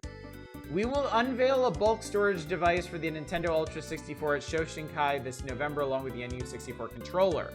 I can say that it is a new technology, not CD-ROM, but not all the details have been completed yet. You'll love it. Womp womp. I'd like to add that Nintendo has always been at the forefront of video game controller technology, and that players will be surprised and excited about the NU64 controller. You're right about one of those words. Game Champ 3000 is also great, does challenge videos, mostly focused on platforms like beating Mario Odyssey without jumping. Sonic 2 and Knuckles without touching left or right on the D-pad. Any more Ultra 64 news? New Dream Team member LucasArts Entertainment. Shadows of the Empire. Okay. This might be the first mention of Shadows of the Empire in the magazine. I never read this feature when I was a kid because I was a kid and this was boring as shit. So this would not be where I heard about Shadows of the Empire. As I understand, you play the part of a young rebel who holds the fate of the Jedi Knights in his hand. George Lucas is very excited to be working with the technology that allows for true seamless 3D experience. That brings up another topic. Who is the greatest creative force in video games today? I think last year it was Rare. This year, Mr. Miyamoto's Super Mario World 2 goes off in a whole new direction as Rare has done incredible work on KI and DKC 2. We find new talent appearing all the time from unexpected places.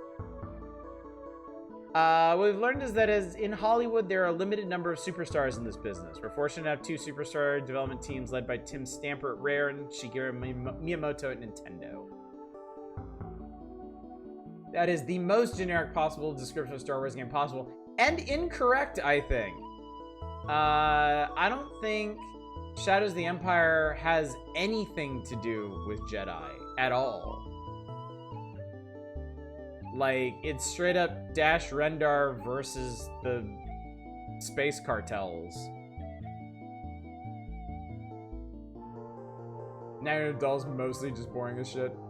Real tangent, the bike pic reminded me of right about professionals versus amateurs when it came to skills and art. They showed off a very well-regarded picture of a bike in a city by a professional photographer and highlighted that when they asked amateurs about how well done it was, they all pointed out a ton of things that were done wrong because they broke with the key rules they'd learned when they started. The point was that skilled artists or individuals know how to break those rules to impactful effect, something they need to know rules in order to break in the first place. Thanks for coming to your TED Talk.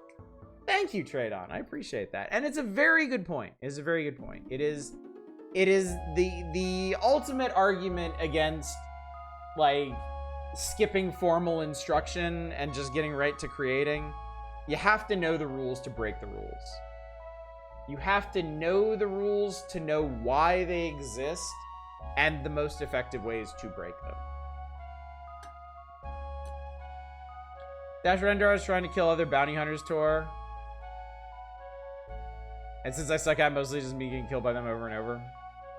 Damned IG-88 fight. The hardest fight in Shadows of the Empire for me was the last on foot stage, where you have to fight some robot. You have to fight a droid, like a bipedal droid, and after you beat it once, it turns into a torso with, like, I think a flamethrower. And then after you destroy the torso, then you have to destroy its head. This is from Sailor Moon R! I fact check you. You're right, it is. I didn't really doubt you. I just wanted to confirm. Wasn't there a level where you fight the trash compactor monster for New Hope? Yes. Dave, it's not the IG-88 fight. The IG-88 fight is on a trash planet. The droid fight, I think, is on Coruscant.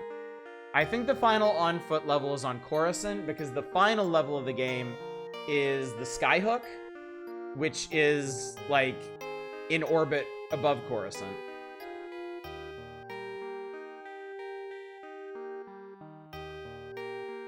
Yeah, it's pretty soon after Hoth. The IG-88 fight is pretty soon after Hoth, too. I don't remember the name of the trash planet, but that's the one where you gotta ride on those goddamn trains through the garbage dump.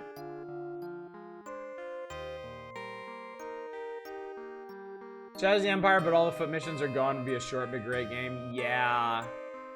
Yeah, the Battle of Hoth and the space flight sim levels are so much better than the rest of it. Even the speeder bike level in Mos Eisley is pretty solid. It's solid because it's not, you're not actually it's actually technically open world. You can actually stop and turn around and explore. Don't remember that fight. I remember helping my son beat the game. His favorite part was the ship battle at the end. Yes. Yes. The final space battle against the sky. The final space battle against the Skyhook was basically everything that I wanted X-Wing and TIE Fighter to be.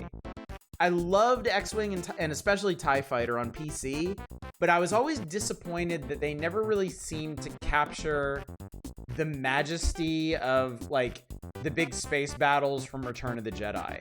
And Shadows of the Empire actually did that. It actually felt like a big chaotic space battle, and I loved that about it. I loved it so much. It was a great finale, yeah. Go to bat for X-Wing Alliance. I burned out on X-Wing Alliance. So I had X-Wing, and I played a lot of it, like a lot of it, but it was too hard for me. I couldn't beat any. I may have finished the first episode, but not any of the other ones. TIE Fighter I beat. TIE Fighter is peak for me. TIE Fighter is, in my opinion, as good as that series got. I never played X-Wing versus TIE Fighter because it was multiplayer focused. And I had X-Wing Alliance, and I burned out on it pretty early on in. It didn't... I think because you start... I know eventually you join the Rebel Alliance, and it becomes more traditional X-Wing, but not as hard. But the early parts of the game, you're basically like a cargo hauler, and that kind of lost me. I didn't like the feel of it. Is this Nintendo Power? It is. Love tuning into Nintendo Power. Well, you picked a good night to show up. Ghost Bike in the lower right is great. I know. Look how fast they are. So I figured out how to put the Space Fighter Star Trek sim into a GPG stream. It was on PS1. Star Trek Space Fighter sim? Not Starfleet Academy. Right? Still wondering why there was lava in the Sandcrawler? I miss that about licensed video games. I really kind of miss licensed video games just going completely off the reservation and getting weird. Like, I know Star Wars. I know the story of Star Wars. I don't need it to be completely 100% canon accurate. I like that there's lava in the Sandcrawler. It makes no fucking sense. It gives me something to think about. It keeps me awake at night, but in a good way. Not sure why Shadows of the Empire switched to Snowspeeder to tank controls in the tow cable minigame. Tank controls and flight sims don't mix. They really don't, yeah. Yeah, totally. I don't think I appreciated it as much at the time. I mean, I certainly loved the Super Star Wars games, but I think I probably would have been more apt to complain about it at the time. Like, why isn't this movie accurate? Blah, blah, blah, blah, blah. Now I understand. Now I understand the charm. Darth Vader needs to be a scorpion again. Make Darth Vader a scorpion again.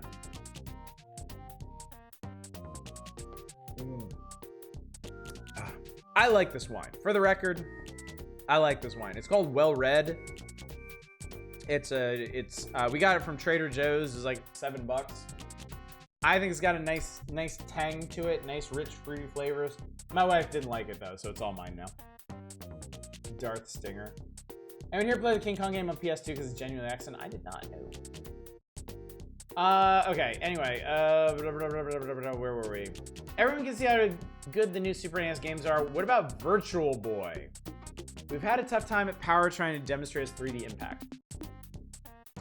In both Japan and the US, Nintendo plans to show off the immersive qualities in a number of ways. In North America, we're working with Blockbuster to offer rentals and a coupon for 10. Yeah, we know about that.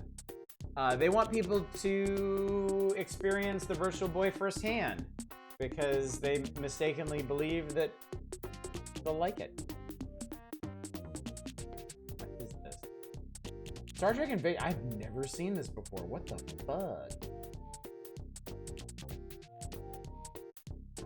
Interesting. Yuri, I did not know that existed.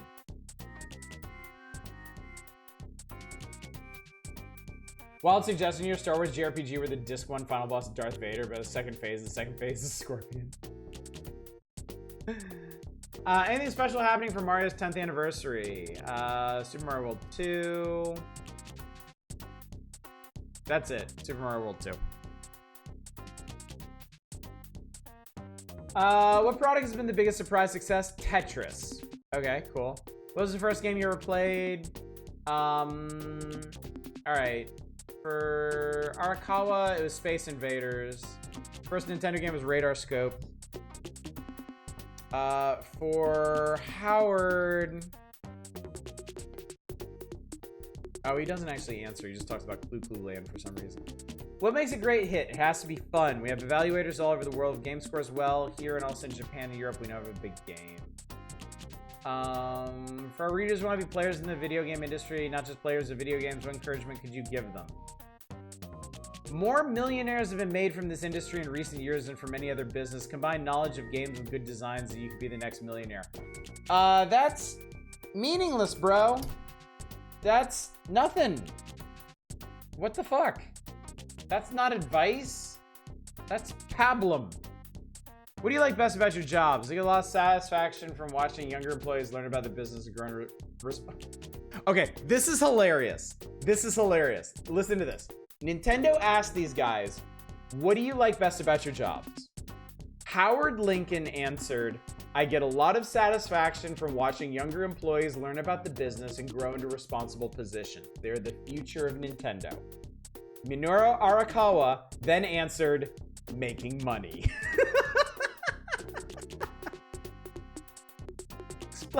Explains a bit about this era of Nintendo, doesn't it? I'm sorry, Oddish, I'm distracted. What the fuck are those controllers plugged into in the top left? That would be a commuter airline console. Many issues back, Nintendo Power did a thing where they were talking about all the ways that Nintendo was branching out, and one of the ways they were was that they partnered with some airline, I forget which one, to put Super Nintendos on their flights. And as part of the in-flight entertainment, you could play a selection of Super Nintendo games. So that's what they're doing there. They're demonstrating that partnership. Matrix Path and Neo is also great, whereas the Wachowski sisters unironically walk in to say, we know that. Yeah, I've seen that whole scene. I don't love that. Personally, I still feel like that's a big cop-out, but it is a funny story, at least. How do you settle differences in the offices? With a round of KI? If we did, I'd always lose. He's a much better player than I am. We agree on most things. We couldn't work together so successfully over the years unless we saw things in much the same way. A different topic, does Ken Griffey Jr. really help design his games? Absolutely. Ken is an avid video game player. For his new Super NES baseball game, he took the development team from Rare to 4 Mariners games to explain the subtle points of baseball. That's actually really cool. That's actually genuinely neat. I was unaware that Ken Griffey Jr. was so involved. Is there anything you would change about the video game industry? Maybe the perception that video games are just toys is pervasive in the general media and does this disservice to the people who play video games as well as the people who make them. Good point, Howard. Good point. What do you see in the future for Nintendo? It's simple. If our games are fun, we will be successful.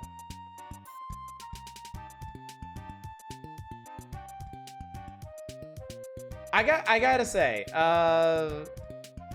I don't know much about Minoru Arakawa. He's not exactly the most inspiring speaker here. Howard says, I agree. It's not really a matter of technology or storage systems. It's a matter of making games are exciting and entertaining. Nintendo has always been incredibly focused on games while other companies wander off the track. We wrapped up the interview with a classic golf story. You should know first off that Mr. Arakawa is an excellent golfer.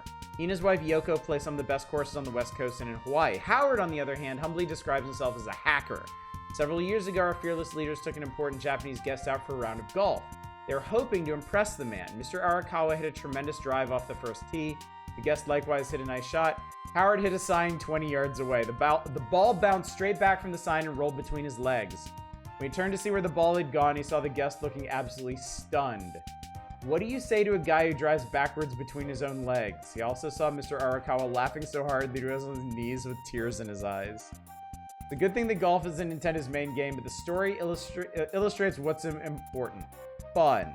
What could be better than working for a company that just wants to make more fun for everyone?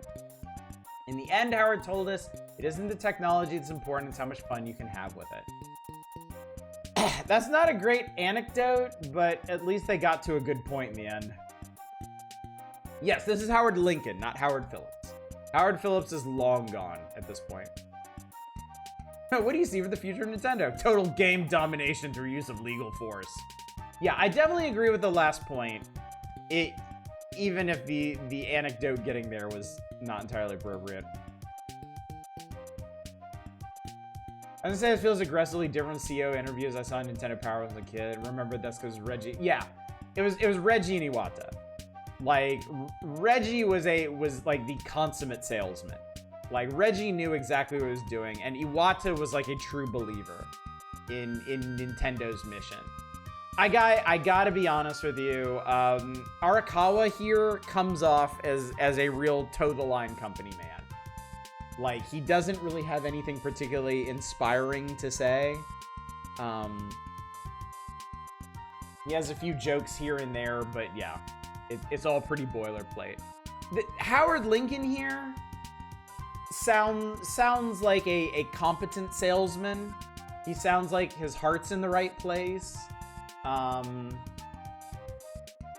yeah, it is a far cry from the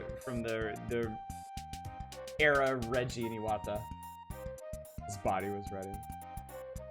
So yeah. Anyway, looking back on it, I can now say with absolute certainty that skipping over this as a child was the right thing to do. This was a whole lot of nothing. Oh boy, classified information. Chat, I am going to go get some more wine, actually, because I want some more wine. And it's Saturday, fuck it. So, take a gander at the classified information and the information contained therein. Get to requesting if you're gonna request anything. Can you tell me where you're looking these? I'll go you one better. I'll link it for you.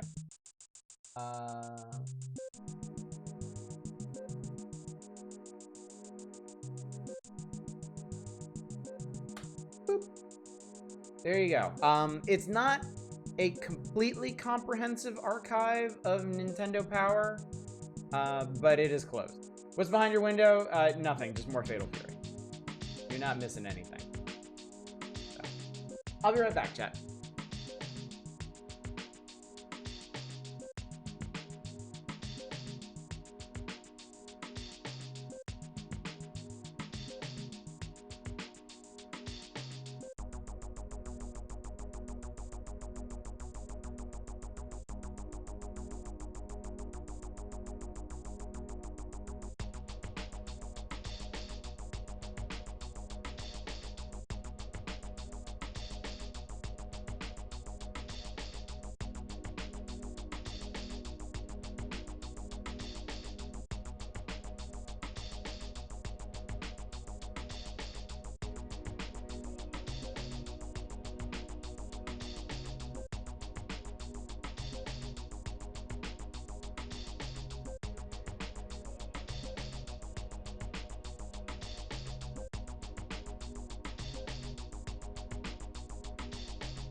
Actually kind of exciting when my wife doesn't like one of our wines because it means I can drink it as fast as I want. Don't have to hold back at all. Tell you all now I'm really old and these magazines were the highlights of some days. Oh, big same. Big same. Yeah, the whole reason I do the Power Hours is because I grew up with these magazines. I still have them, in fact.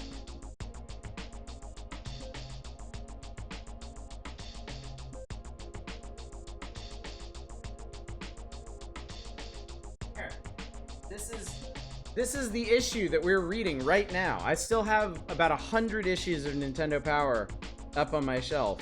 Here, look. Look familiar? This is where we're at right here. Having these as a kid was absolutely a formative experience for me. They really did shape my childhood in showing me what was out there, allowing me to experience games that I would never own and never play through the medium of the magazine, and also exposing me to stuff like comics and commentary and criticism. Stuff that I would eventually use in my life when I started writing my own reviews. And, you know, it probably influenced my editing career as well. So, yeah, I've read these magazines countless times. I pored over them as a child. I would go back to them over and over and over again. Some of my favorite issues are absolutely falling apart because I read them so many times. And these nights, these streams are just a small attempt for me to share that magic with y'all, to help show y'all what it was like growing up with this magazine and what kind of wonders lie within.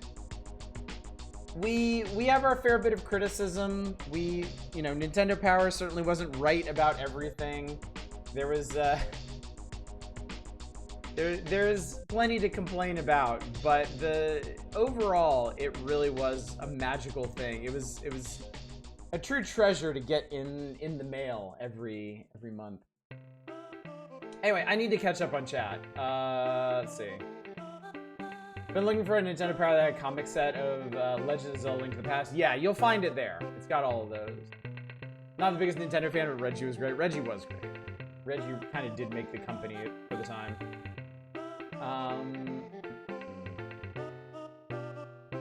Pac-Man 3 Beyond Thunderdome. Video game magazines were great back in this era. I had subscriptions to Nintendo Power and PC Gamer. I wish I still had my old PC Gamers, but they took up a lot of space. And it'd be kind of hard to do the same concept with them, though I still may try at some point. That's not entirely off the table. But I had some loose issues of stuff like EGM and God, I can't remember the names of the other ones. Game Informer later on. And they were interesting. It was always interesting to see the industry from another perspective. But Nintendo Power, I recognize that it was basically a paid advertisement. It was basically a 100-page advertisement for Nintendo consoles and their games. But I loved it. It had a lot of heart. It had a lot of creativity put in it. What is Street Racer and why does it have the Street Fighter font? Oh, we're gonna find out, aren't we? Game Informer was really good too. Let's cherish the early 2000s. Game Informer for shaping my humor for better or for worse. I did pull out the same issue. Got the Nintendo Power exclusive GBA SP headphones. Oh, that would have been nice. That would have been really cool. Reading the magazine in real life. Game Informer is your first intro to Persona, huh? Main issue I have is notable is the one where they talk about Earthbound 64 and Ocarina of Time and a few other classic games. I love seeing it slowly become the Nintendo Power I grew up with. I enjoyed that a lot at first because I didn't start at the very beginning of Nintendo Power's run. I started it from like issue 10, the Batman cover feature.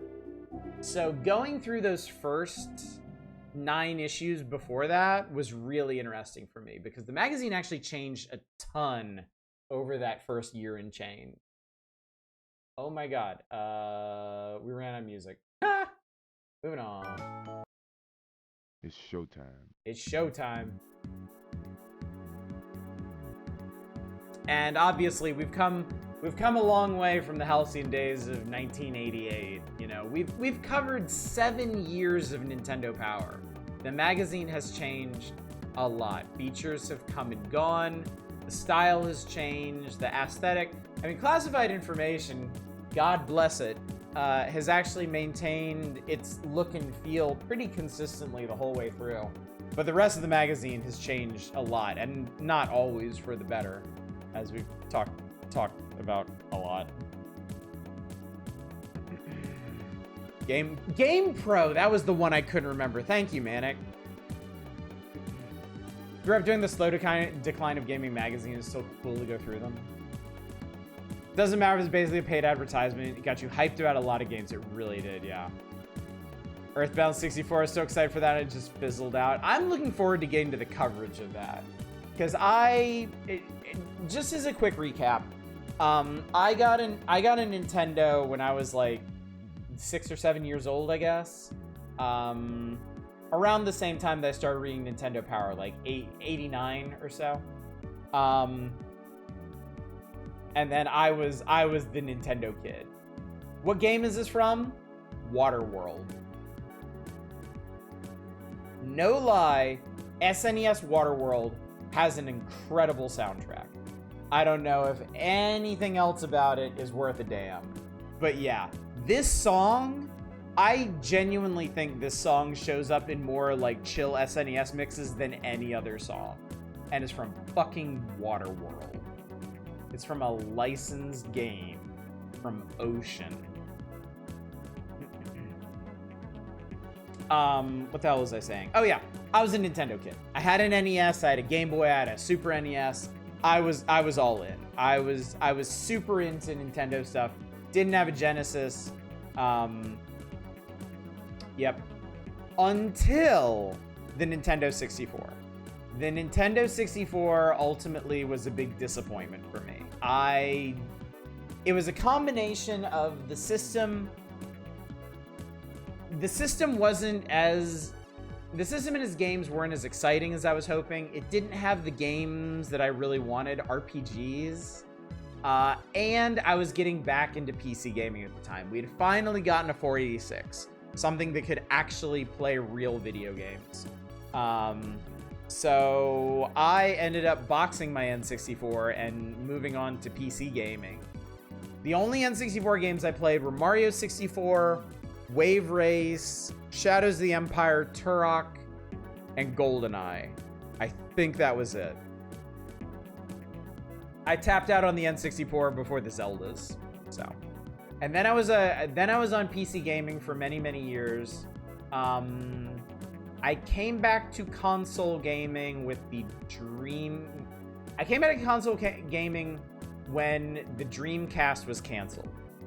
Because my friends at the time had got me into fighting games. And I bought a $99 Dreamcast specifically so I could play Marvel vs. Capcom 2 with them.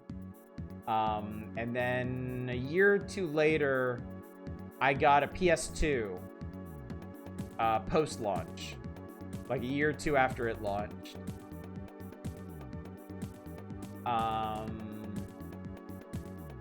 And yeah, from that point on, I was back and forth between PC gaming and console gaming, but I was never like a big Nintendo kid again. I skipped the original GBA. I got a GBA SP, and I had a bunch of games for that I really loved. I didn't have a GameCube. I had a Wii. I had a Japanese Wii, and I played a handful of games on that. I have a Switch now. That's pretty much it. Oh, it's a Waterworld map theme that's so chill. Okay, cool. Fellow RPG fan, I think I followed the same route you did. Yeah. I probably would have gotten a PlayStation 1, except they ported Final Fantasy VII to PC. So I didn't have to get one. I played Final Fantasy VII and Final Fantasy VIII on PC. And then when I finally got a PS2, I was able to play stuff like 9 and Tactics. But I really just want to play 10. I really just want to play Final Fantasy X, and it was worth it. Mr. GBA SP, such a good system. I think this might be a bit of a hot take, I feel like the GBA SP was the pinnacle of handheld gaming. In the pre-mobile world, I think the GBA SP specifically was the greatest handheld gaming system. It was just perfect to me. I loved the games, I loved the aesthetic of the games, I loved the graphical fidelity, I loved the sound, I loved the form factor, I loved everything about it. The GBA SP was perfect for me. I loved it so much.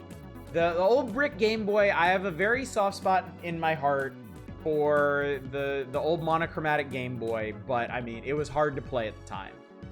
Not being backlit, you have no idea. Those of you that have only played an OG Game Boy game on emulator, you have no idea how agonizing it was to actually try and fucking play that thing. We make fun of how hard Nintendo Power pushes the Super Game Boy, but that thing was a fucking revelation. That I could actually play my Game Boy games and see what was going on. It was amazing. Could have said DS2 and also not been wrong. The DS, I feel like if you catch me on a different day, I will say the same thing about the DS. The DS was amazing. The DS was a fascinating experiment that really panned out. Having two screens, there were so many amazing games that made use of those two screens. The touch screen was really cool. And there were just a lot of really, really, really, really good games on it. I think for me though, I think it comes down to just the feel. And I think I can explain why pretty easily with this. This is mobile gaming to me. I love having a simple little compact system. You plug a game into it, you start it up, it does what it does. I love the DS. Do not get me wrong. I love the DS, but it was a little bit of a move past that. It was increasing complexity over what I already thought was perfection. I thought the GBA SP was as good as mobile games needed to look and as complicated as they needed to be. So, this song is from Draken. This is the water area at night. It does kind of sound like Secret of Mana music. It sounds like it sounds like the Lost Continent or something. Draken. Yeah, another nightmare game. Yeah, we've done our time with Draken. No, thank you. DSi in particular is also a really good example of that, namely because it's so sleek. Yeah. Draken was such a shitpost of a game. Dragon had multiple characters die just from getting too close to mode. There's a clip on my channel somewhere of me talking to some random guy on the road outside, and there's like a stream running next to the road, and when I started talking to the guy, one of my party members just happened to stop in the stream and sank into it and died. And I was just like pissing myself laughing.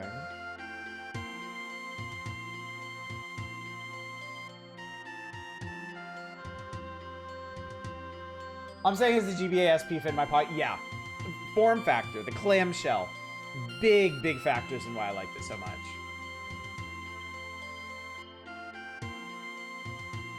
A lot seems good about it. Then you look at a Star Funny, you get a total party wipe. Draken Remastered, Prepare to Die Edition. It really is perfect. Oh my god. Anyway, chat, we've only been streaming for a scant 2 hours and change. It looks like y'all actually requested some games or something. All right, look, I'm sorry. I'm not doing Pac-Man 2. I refuse. I've had enough Pac-Man 2. We're gonna do Street Racer and we're gonna do Cybernator. The Street Racer... This is actually kind of cool. The Street Racer code actually lets you modify the stats on whatever car you want. Bomberman 2 lets you jump. Lemmings 2 has a sound test. Cybernator, you can get the best weapon right away. I might actually try this. Oh, this is kind of a weird one. I might actually try this. You can get a very special weapon if you don't kill anything in the first stage except the boss. Some hidden fighters. Oh, I didn't realize Rio was a hidden fighter in Fatal Fury Special. And then Pac-Man 2 gives a shit. It's Pac-Man 2. All right, let me inflict Street Racer on you.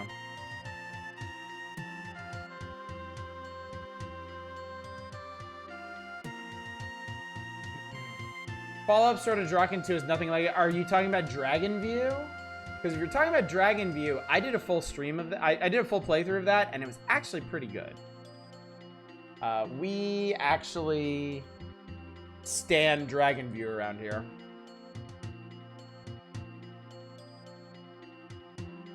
I was pretty proud of beating that game. Were any games played tonight? No. Our first game of the night is Street Racer at 11:15 in the evening. It's been a very special edition of the Power Hours tonight. I've been in rare form. I've just been drinking a lot, really. It's been a drinky oddish kind of night. All right, you chill, Terra Enigma soundtrack.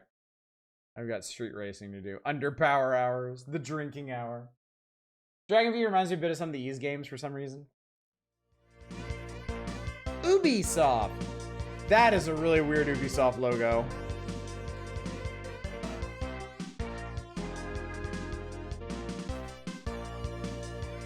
Oh, just replaced with alcoholish. I've streamed Terra Enigma a couple times. We're gonna do a full playthrough of it eventually. We've done Soul Blazer. We've done Illusion of Gaia. So Terra Enigma is Nest.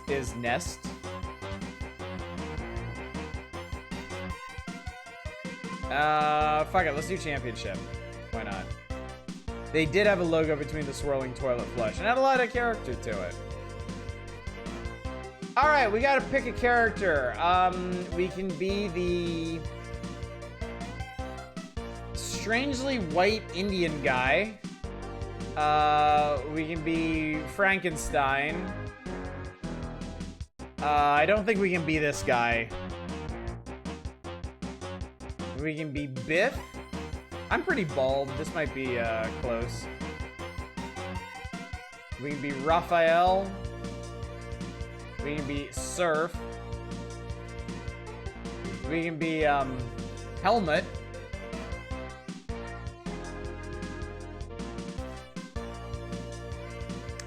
I think I'd better just pick a character really quick and get going. I don't think we're gonna be playing Street Racer very long tonight, chat. I gotta say. It's Mario Kart. This isn't complicated, it's Mario Kart.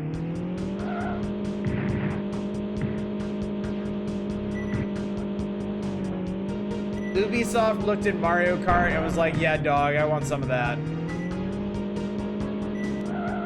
What if Mario Kart, but racist? I believe that was the design concept.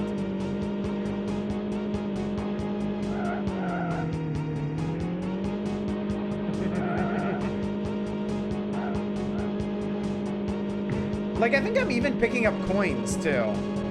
Like, I don't know what that shit is on the track, but I am picking them up, whatever they are.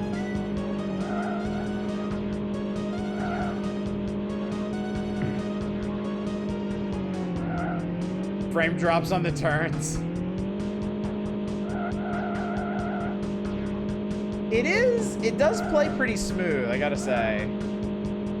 I don't like how everything is at like the very bottom of the screen. I think Mario Kart was a little more centered and it felt a little more comfortable in that.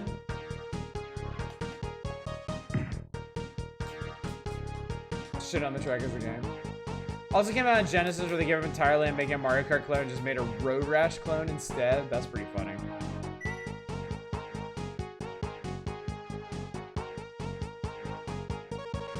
Biff is killing it.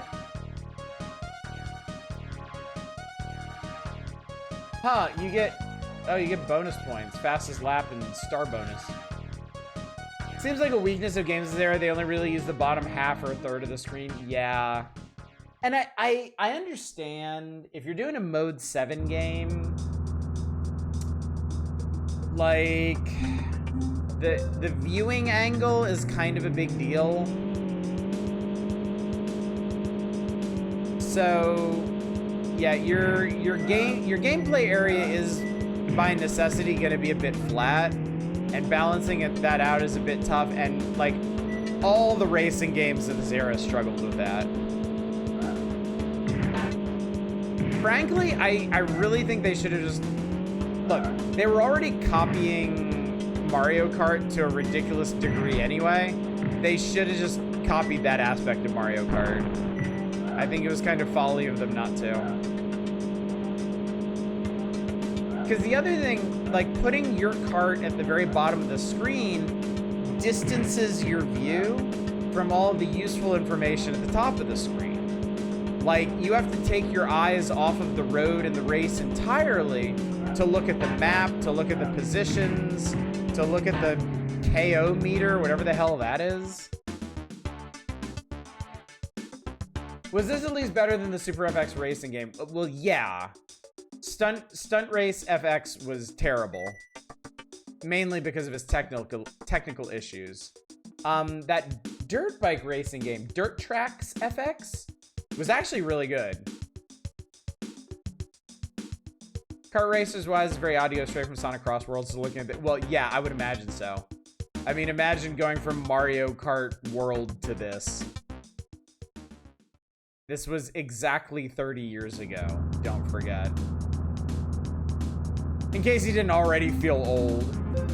In case you weren't already, like, turning dust and blowing away in the wind. This was 30 years ago.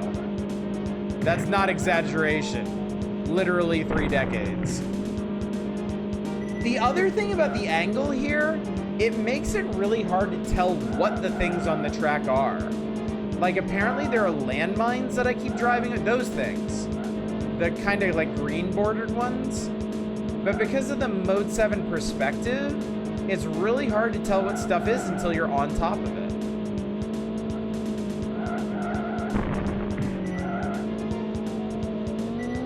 Oh, Jesus.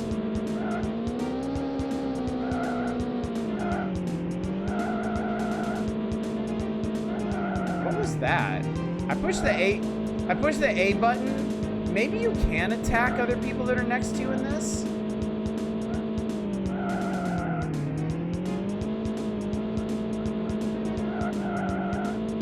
I do want to give this game credit for one thing.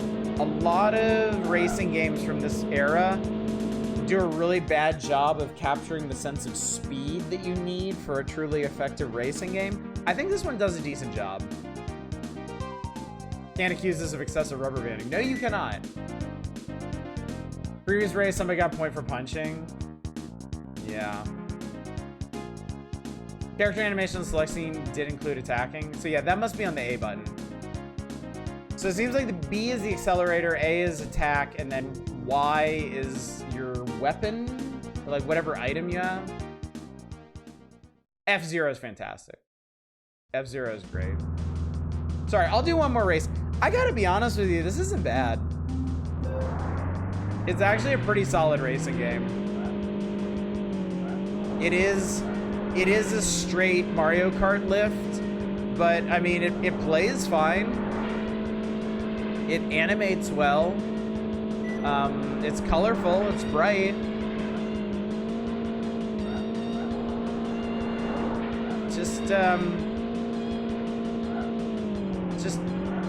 Just ignore the token racism and you'll have a good time. It's great. Real Mode 7 showcase with Pilot Wings? Hell yes it was. Pilot Wings is an excellent showcase for that.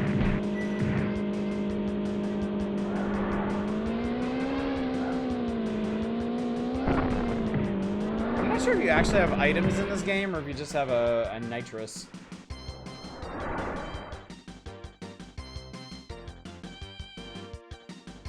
Have a soft spot for Pilot Wings.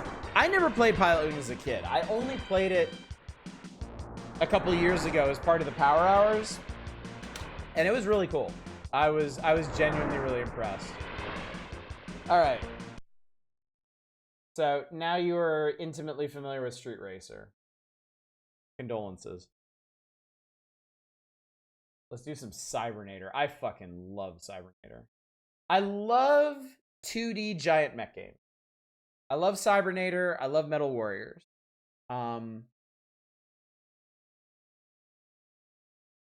They're shockingly similar games. Both in terms of aesthetic and plot. Assault suit games, yes. I love assault suit games.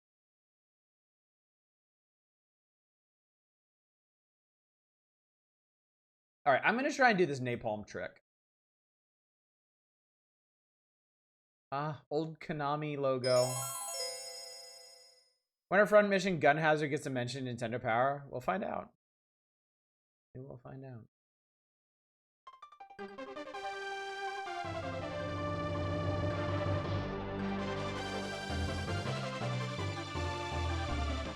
Both Cybernator,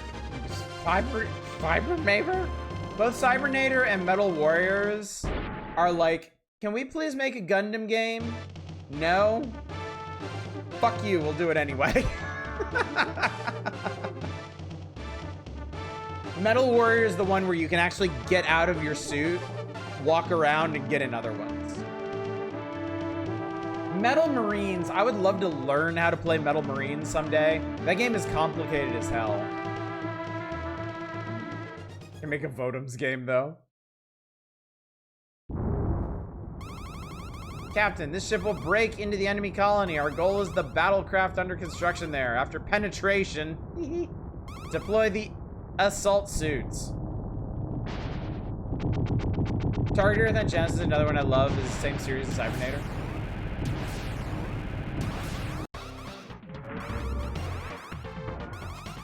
Captain, I'm getting energy readings from the bow of the enemy warship right in front of this ship. What? Are the beam guns firing already? Has the energy unit been connected?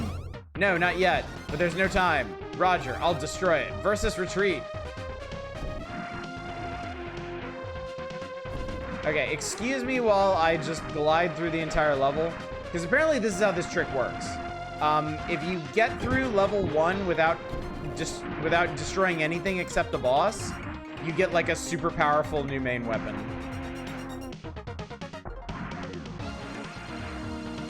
Which would honestly be really nice, because one of the things that kind of holds you back in this game is having to power up all your weapons. Also, can't help but notice, this actually works out pretty well. Like, I am taking way less damage doing this.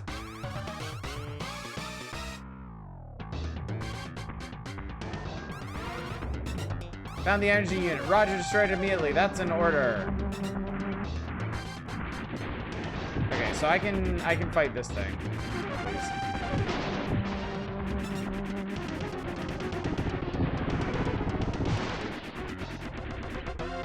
I don't know if I can destroy those side cans. Oh god. I don't know if I can blow up those side cans or not.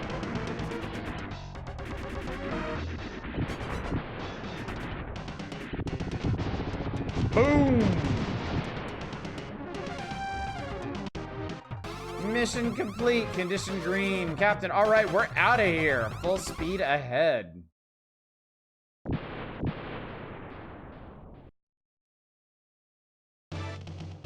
Enemy manufacturer of heavy artillery was very active. Ore mined from the moon was sent into satellite orbit, where it was processed. We're gonna destroy an orbital mining facility. Look, I remember reading about Zardian and Nintendo Power. Sound like the most amazing mech game ever. Never got to play as a kid. May download to try it. Calibrate your expectations. We played Zardian on here. It's a bit clunky. It's a really neat concept, but it is clunky, unfortunately. Yes! Dude, I got the napalm gun. I don't think you can get this normally. If you can, I don't know how you find it in the main game. But it's like a straight flamethrower. This is really cool.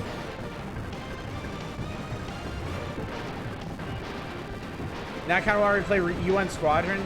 UN Squadron's an all-timer. I fucking love UN Squadron. I mean, you know me. I'm a big shmup guy. UN Squadron is way up there as one of my favorites. I think I gotta put down Gradius 3 as my favorite, but how did you get this unusually? So the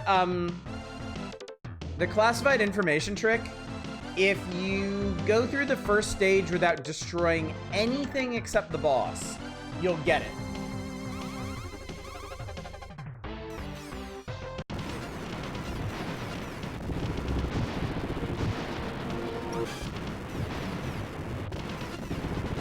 This thing is crazy powerful.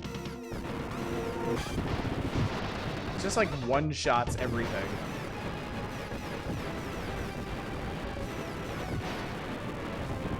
This is total cheat and crap. I love it.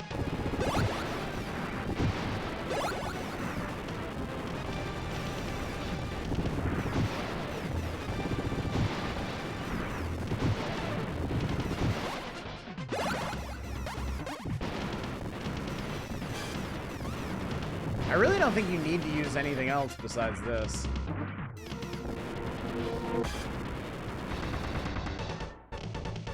Oh, I need it. I hope that's health. It's not. That was a power chip. Fuck.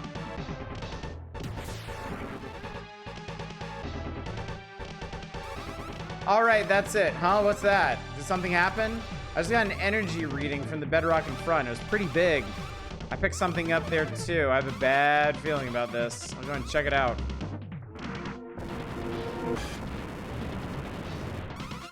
Mobile artillery.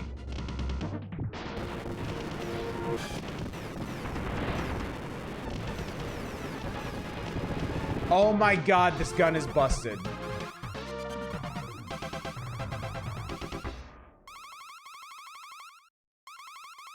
That's just stupid.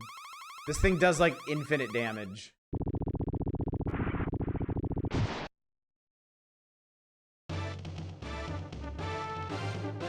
Alright, next up, attack on Arc Nova.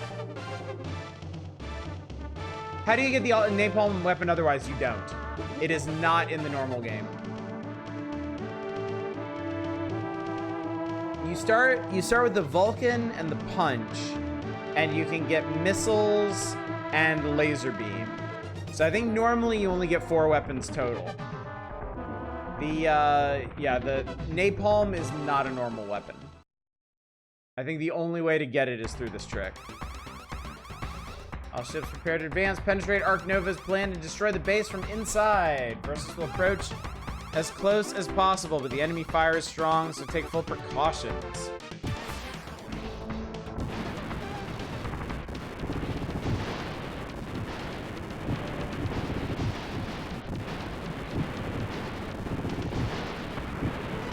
Yeah, this is basically a debug gun. It one-shots everything.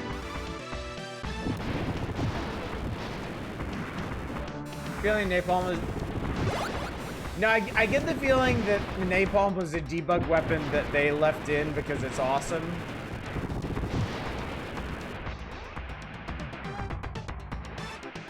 I've been thinking lately, chat,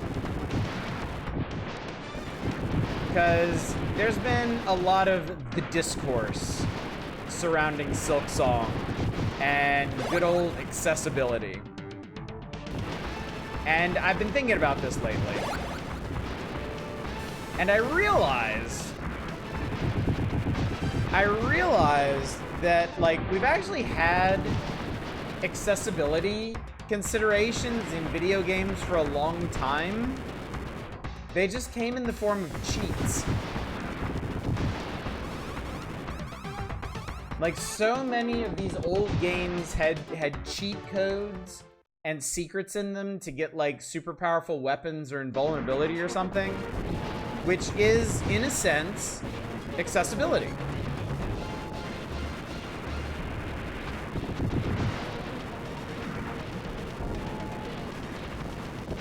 I feel like, in particular, I feel like Doom, the original Doom, is like the ultimate argument in favor of accessibility.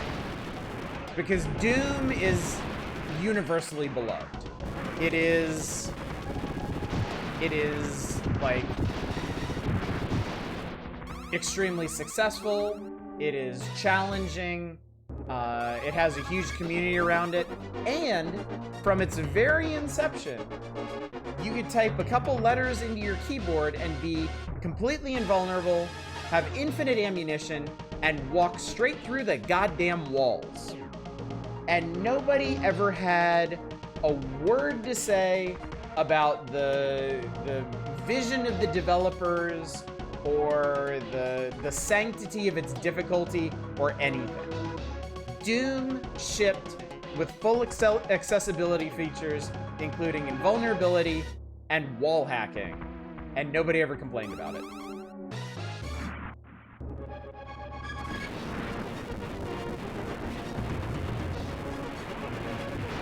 And if that's not enough to convince you, Doom also had full-throated, unrestricted support for modding. And to me, if a game does not ship with its own accessibility options, offering modding support, letting players mod games any way they want, will close that gap. Depends on what you mean by accessibility. Accessibility in terms of I'm colorblind or I'm deaf is very different from skill issue. Absolutely. It definitely is. I figured since I mentioned Silksong specifically, I didn't need to specify that we were talking about difficulty accessibility.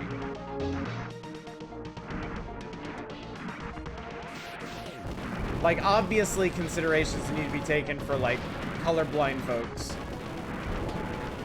Or folks who can't hear specific audio cues. Like, to me, that's not even, like, there is no discourse around that. It's simply fact. It should be.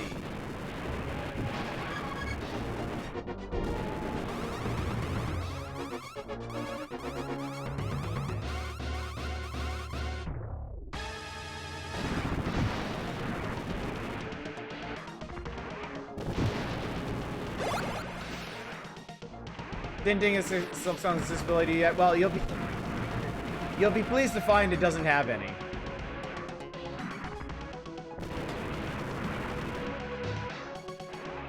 Is the evil general doing a colony drop? You know he is.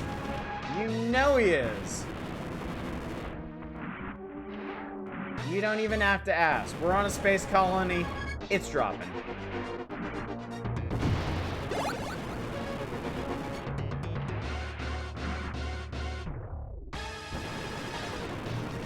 Powerful Xeon energy right there. Yeah, they really wanted to make a Gundam game with this. Like, so bad.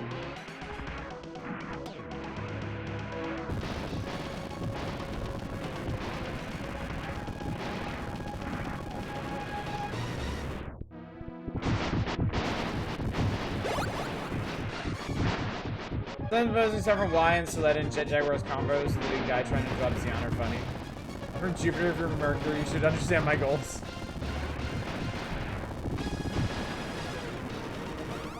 I have located the enemy hangar. Watch yourself. I have readings of heavy artillery inside. Admittedly, the reputation I've heard about Silksong kind of scares you away from playing it. Because what I like about Metroidvania is the satisfaction of exploring. Dying a bunch is stressing about dying a bunch and hoping for a safe spot. Don't explore that much. I'm not going to try and convince you otherwise. Silksong is hard. Silksong is really, really hard. You cannot stop Granbia. Drop the base on the Earth. You want to involve civilians, do you? It's better than using a nuclear bomb. Here I go. I might actually be able to kill this guy.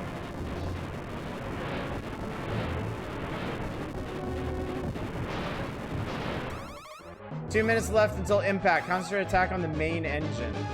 So normally, you need to fly around the outside of the base and destroy the engines. Meanwhile, that Granbia suit is attacking you the whole way. But you can technically destroy Granbia, which I just did. With the magic of the napalm cannon. Which makes this whole sequence a lot easier. What I will say about Silksong is that it is absolutely worth it. It is hard as hell, but it is absolutely worth trying. Like, Silksong is one of those games that if you only get like 10 hours into it and you dead end, it's still worth your time and your money. It really is. It is fantastic. The fight with Granbia dragged on for so long, I was forced to enter the atmosphere. Either I'll be trapped in the Versus battlecraft, or this ship and me along with it will be destroyed.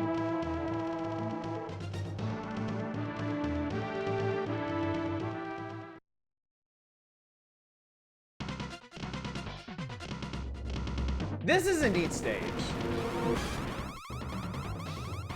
A fight with Beldark, a duel with Beldark as you're in re-entry. Follow it as close to the atmosphere as you can. Roger. Roger.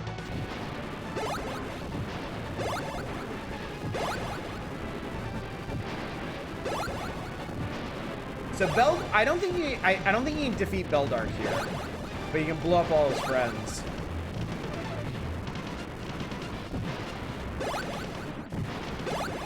Get a lot of power for doing it. I could max out all my other weapons right now if I bothered to swap back and forth, but I'm napalm. I don't give a shit. I'm reaching maximum heat limit. Returning to shuttle. No, Major Beldark! My engine! I'm going for it. Rick, no good, Major. No more time. So that's Rick. He's screwed. What happened? One enemy suit was too slow to escape. I'll go and help out. That's dangerous. You'll be destroyed too. Don't worry. I'll be back.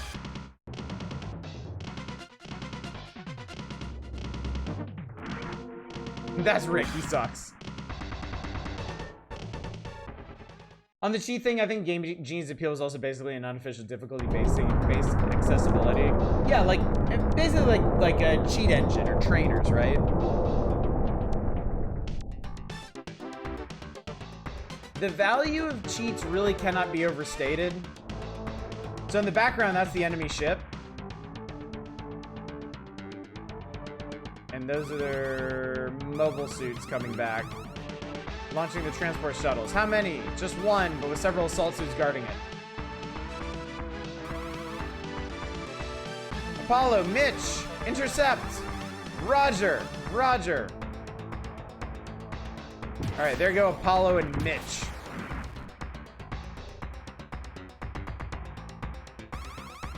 This is Apollo. One of those guys is really quick. Wow. This is one of my favorite lines in this game, because this signifies that Apollo is dead. That little exchange was to indicate that Apollo was overwhelmed and killed by Beldark. And his response? Wow! What's wrong? Apollo! No! Who got him? It's me, Beldark.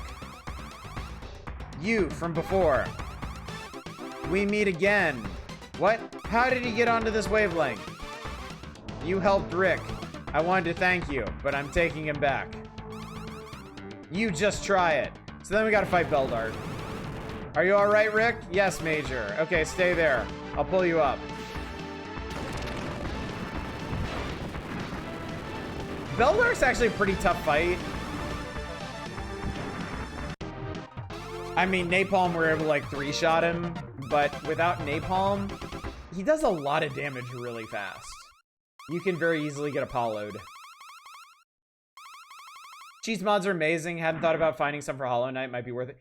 I guarantee you there are trainers for Hollow Knight. And look, straight up, like, when the first time that I played Doom, I was not good at first-person shooters.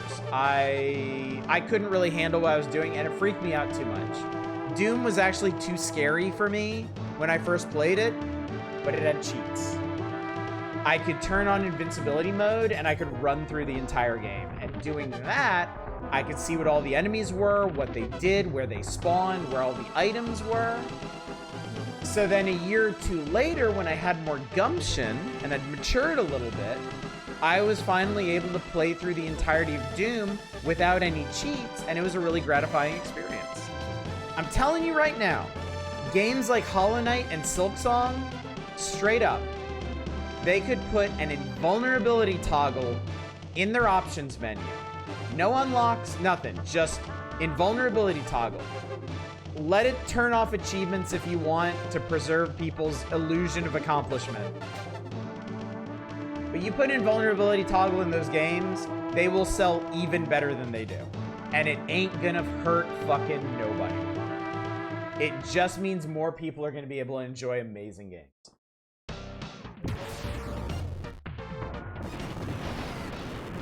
I know Team Cherry will never in a million years do that. It doesn't line up with their vision of the game.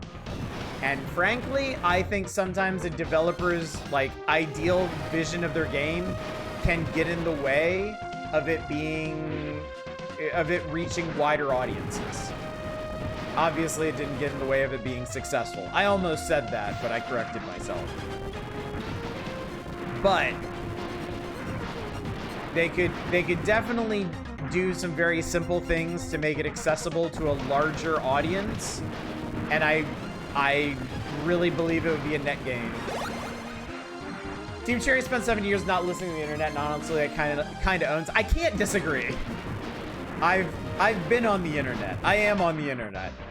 I know how much bullshit is out there. So, yeah.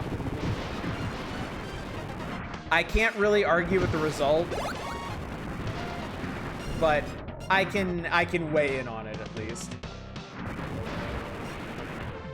I just noticed, like, now that we're on an actual planet, napalm is affected by gravity. It arcs. Like, look at that. It's actually like a fire arc. Did similar with fishing in Stardew Valley. Learned with an easy mod. Celeste ship with some good shot. Celeste to me is the gold standard. Like, Celeste is the perfect example of how you handle difficulty accessibility. Like, nobody decries Celeste for being an idiot baby game for babies because it has accessibility options. It's hard as fuck. It is given way to all sorts of community creations that are even harder and crazier, but it got there while still being accessible to basically everybody. That is the way to do it. Celeste did it right, and I genuinely do wish Team Cherry would take a page from their book. Big ass mech.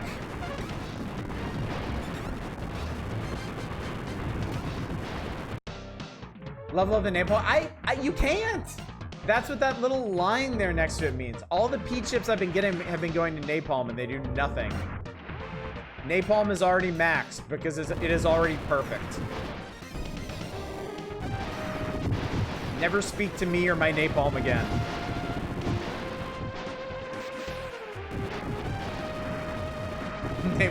We napalm maxing, boys.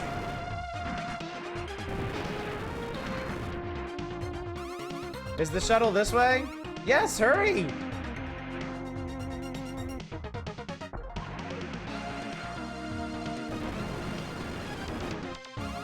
Oh no, I'm too late! Attaching rocket pod. After attachment, pursue the enemy. Got it. Hurry it up, then.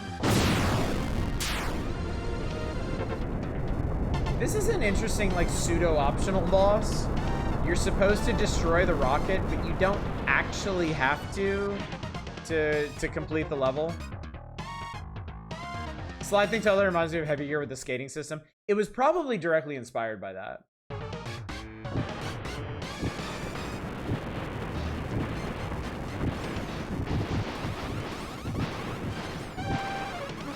Yeah, I know, my shield is dangerously low. Kriya, shut up, I'm getting owned.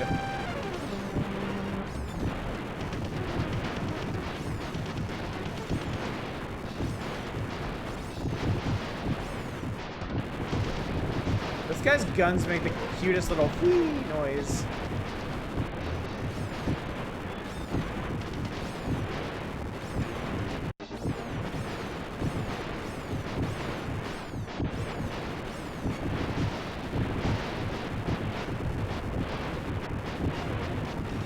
God, how shitty would it be to be on a space shuttle trying to escape orbit, and there's a giant robot outside just blasting the shit out of it? I just want to say it's a lot of fun just chilling out with playing SNES games on the weekend. It absolutely is. It's a great way to chill. I'm sorry, but nostalgia has always been an extremely powerful force. I maintain it is more powerful now than ever because we are living through a uniquely sucky period of history. I find myself like looking up YouTube videos of like old 80s commercials and shit more and more.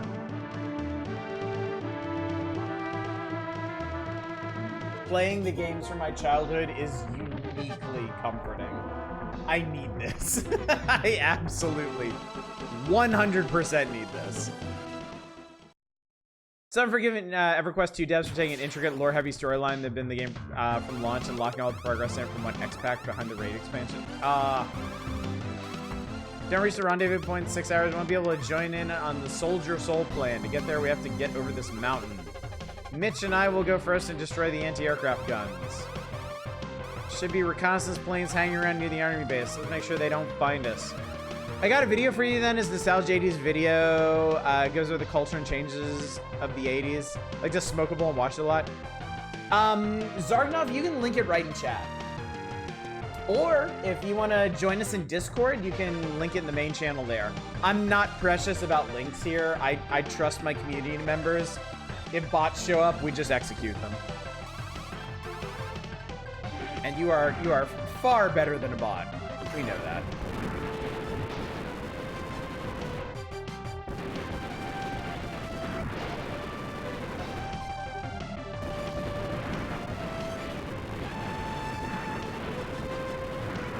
This is kind of a neat auto-scroller level.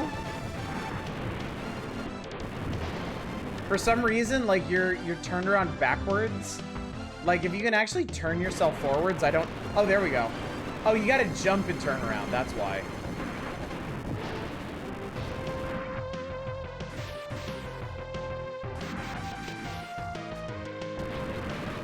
Hang on, I'm gonna open that up.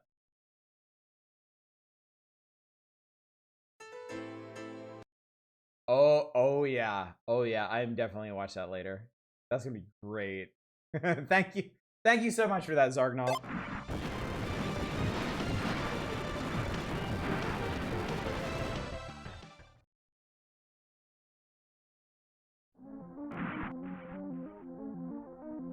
Because there's so many things. It's great. I love stuff like that. No more enemies in sight. That's strange. Spoopy mech cave, chat. Oh god! It's the giant mecha snake. This is a really tough fight.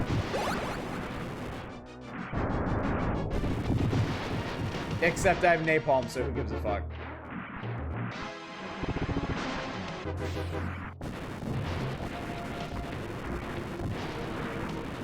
Napalm really just breaks this game wide open. It's kind of ridiculous.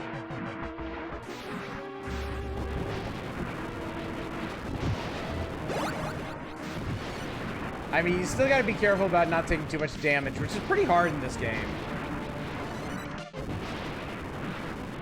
But man, Napalm smooths over a lot of the rough parts.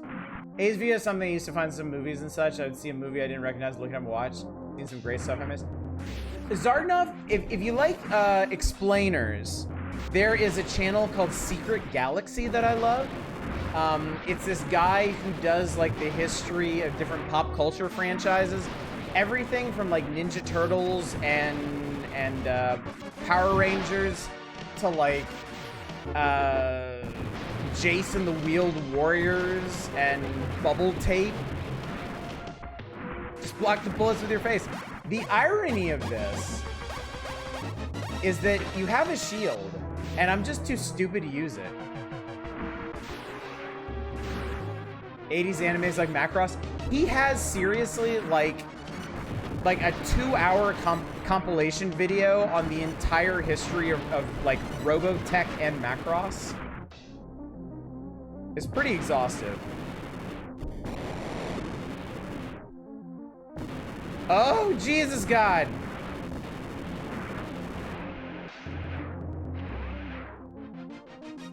I forgot about that thing. What channel is that, Ken? It's called Secret Galaxy.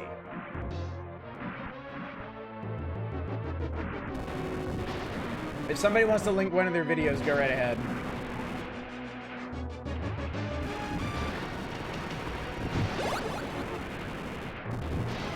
As a Battletech fan, fuck Harmony Gold. You know that feeling.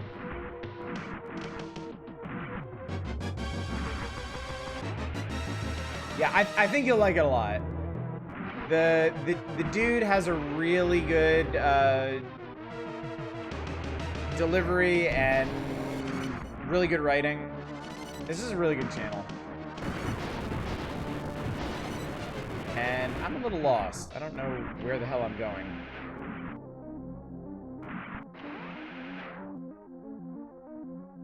I also really like this music. Can't go that way. At some point, you're supposed to get out of this cave.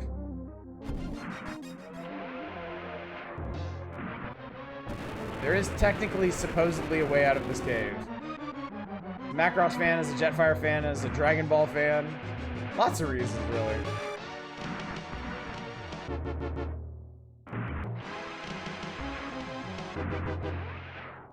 Is it this way? Oh, it's this way. There it is. That's one Versus. We found the anti-aircraft guns. Uh-oh, it's going outside. Versus is in danger. Mitch, let's get out of here. So yeah, they're like readying the anti-aircraft cannons. Music reminded me of something I think is a mix of Contra and Super Metroid sounding songs. Oh, I can feel that, yeah.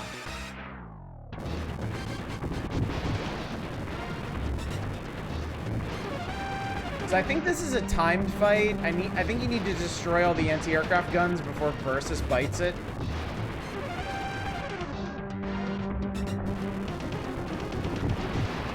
Oh shit, that was wrong. I missed one. Captain, ain't gunfire. Where's Jake? Jake missed one. Sorry. God, Jesus, be patient. All anti-aircraft guns have been taken care of. Thanks. My pleasure, Kriya. I bet they're in whoa.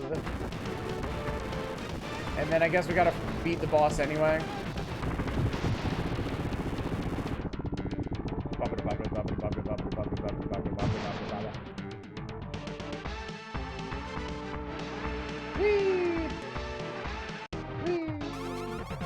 Mission complete. Radar, nothing. TV scanner, nothing.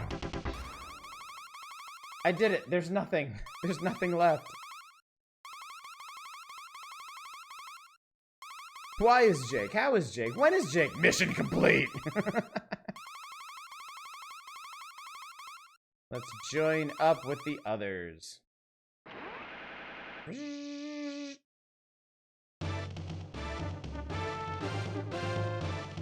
Okay, I'm going to beg your forgiveness here. This is the final mission. I'm actually gonna stop here I feel a little weird blasting all the way through this game with like this busted ass gun. Sometime if you all want to do a full playthrough of Cybernator using like the actual weapons, we can do that. I actually tried years ago and got absolutely stuffed on this last level. I have beaten this game before, but it's a hard game. It is a very hard game.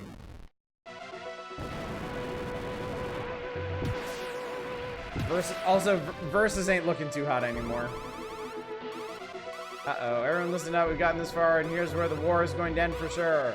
I have but one command to give you guys. Win! All we do is win, win, win. No matter what, Jake. Got mecha on my mind. Surprised you're letting yourself stop when you're about to win. It just, it feels unearned. Also, it's getting late. It's getting close to quitting time. Is all.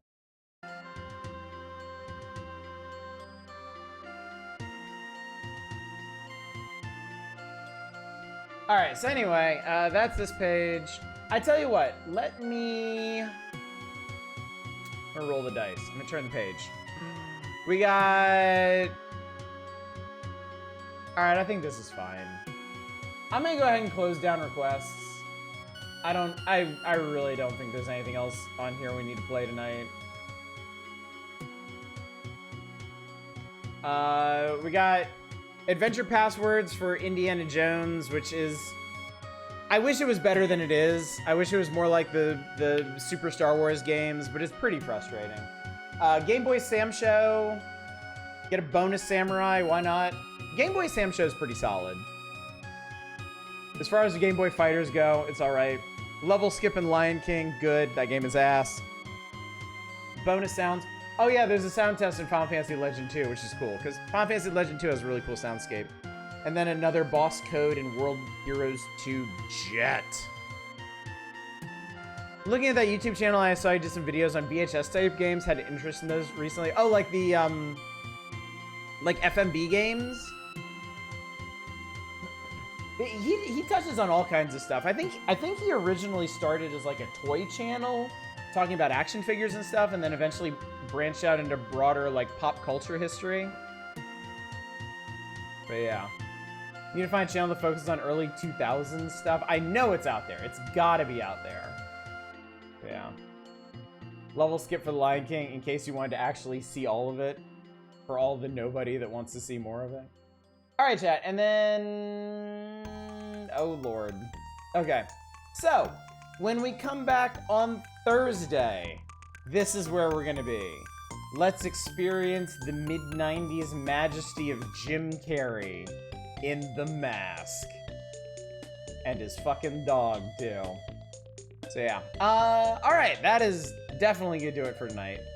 Schedule-wise, tomorrow night, nothing. Sunday is the one night of the week I never stream, ever, for any reason. Monday, we'll be back with Kingsfield, what we know now as Kingsfield 2. That'll be Monday, Tuesday, Wednesday. Hopefully, we'll be able to finish it next week. But if we don't, no big deal. It's a very enjoyable game. We'll be right back here on Thursday. We may be able to finish the magazine on Thursday. If not, we'll finish on Saturday. And then next Friday, I think we're probably gonna go on vibes for next Friday. I don't have anything in mind for it yet. We'll see how I feel next week. A lot of things could happen next week, chat. So we'll just see what happens. So, all right, that's gonna do it for me. So let's go find somebody to raid. We were the beneficiary of a fine raid tonight. Let's see if we can pass it on.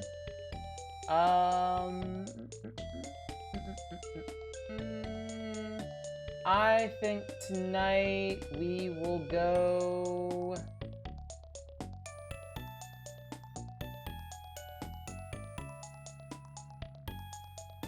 I think let's hit up Jerk tonight. He's currently on a little break, but I don't think he's ending right now. So let's go pay him a visit, shall we? So anyway, gang, Thank you so much for coming out tonight. Thanks for joining me for another eventful evening of Nintendo Power. Ah, the magic of nostalgia. Even though this wasn't one of my favorite issues, like, other than Chrono Trigger, there weren't a whole lot of featured games in here that I was really, really excited about. I can't say I was a big Mask fan when I was a kid. It's just nice to exist in this place, you know? It's nice to drink deep of the simple pleasures of years past. Because sometimes they are harder and harder to find as you get older. So, hope you had a good time. Hopefully you enjoyed lots of rambling and a little bit of gaming tonight. And hopefully I will see y'all on Monday when we come back with more King's Field. Until then, as always, y'all take care. Bye, everybody. Ah! Oh my god!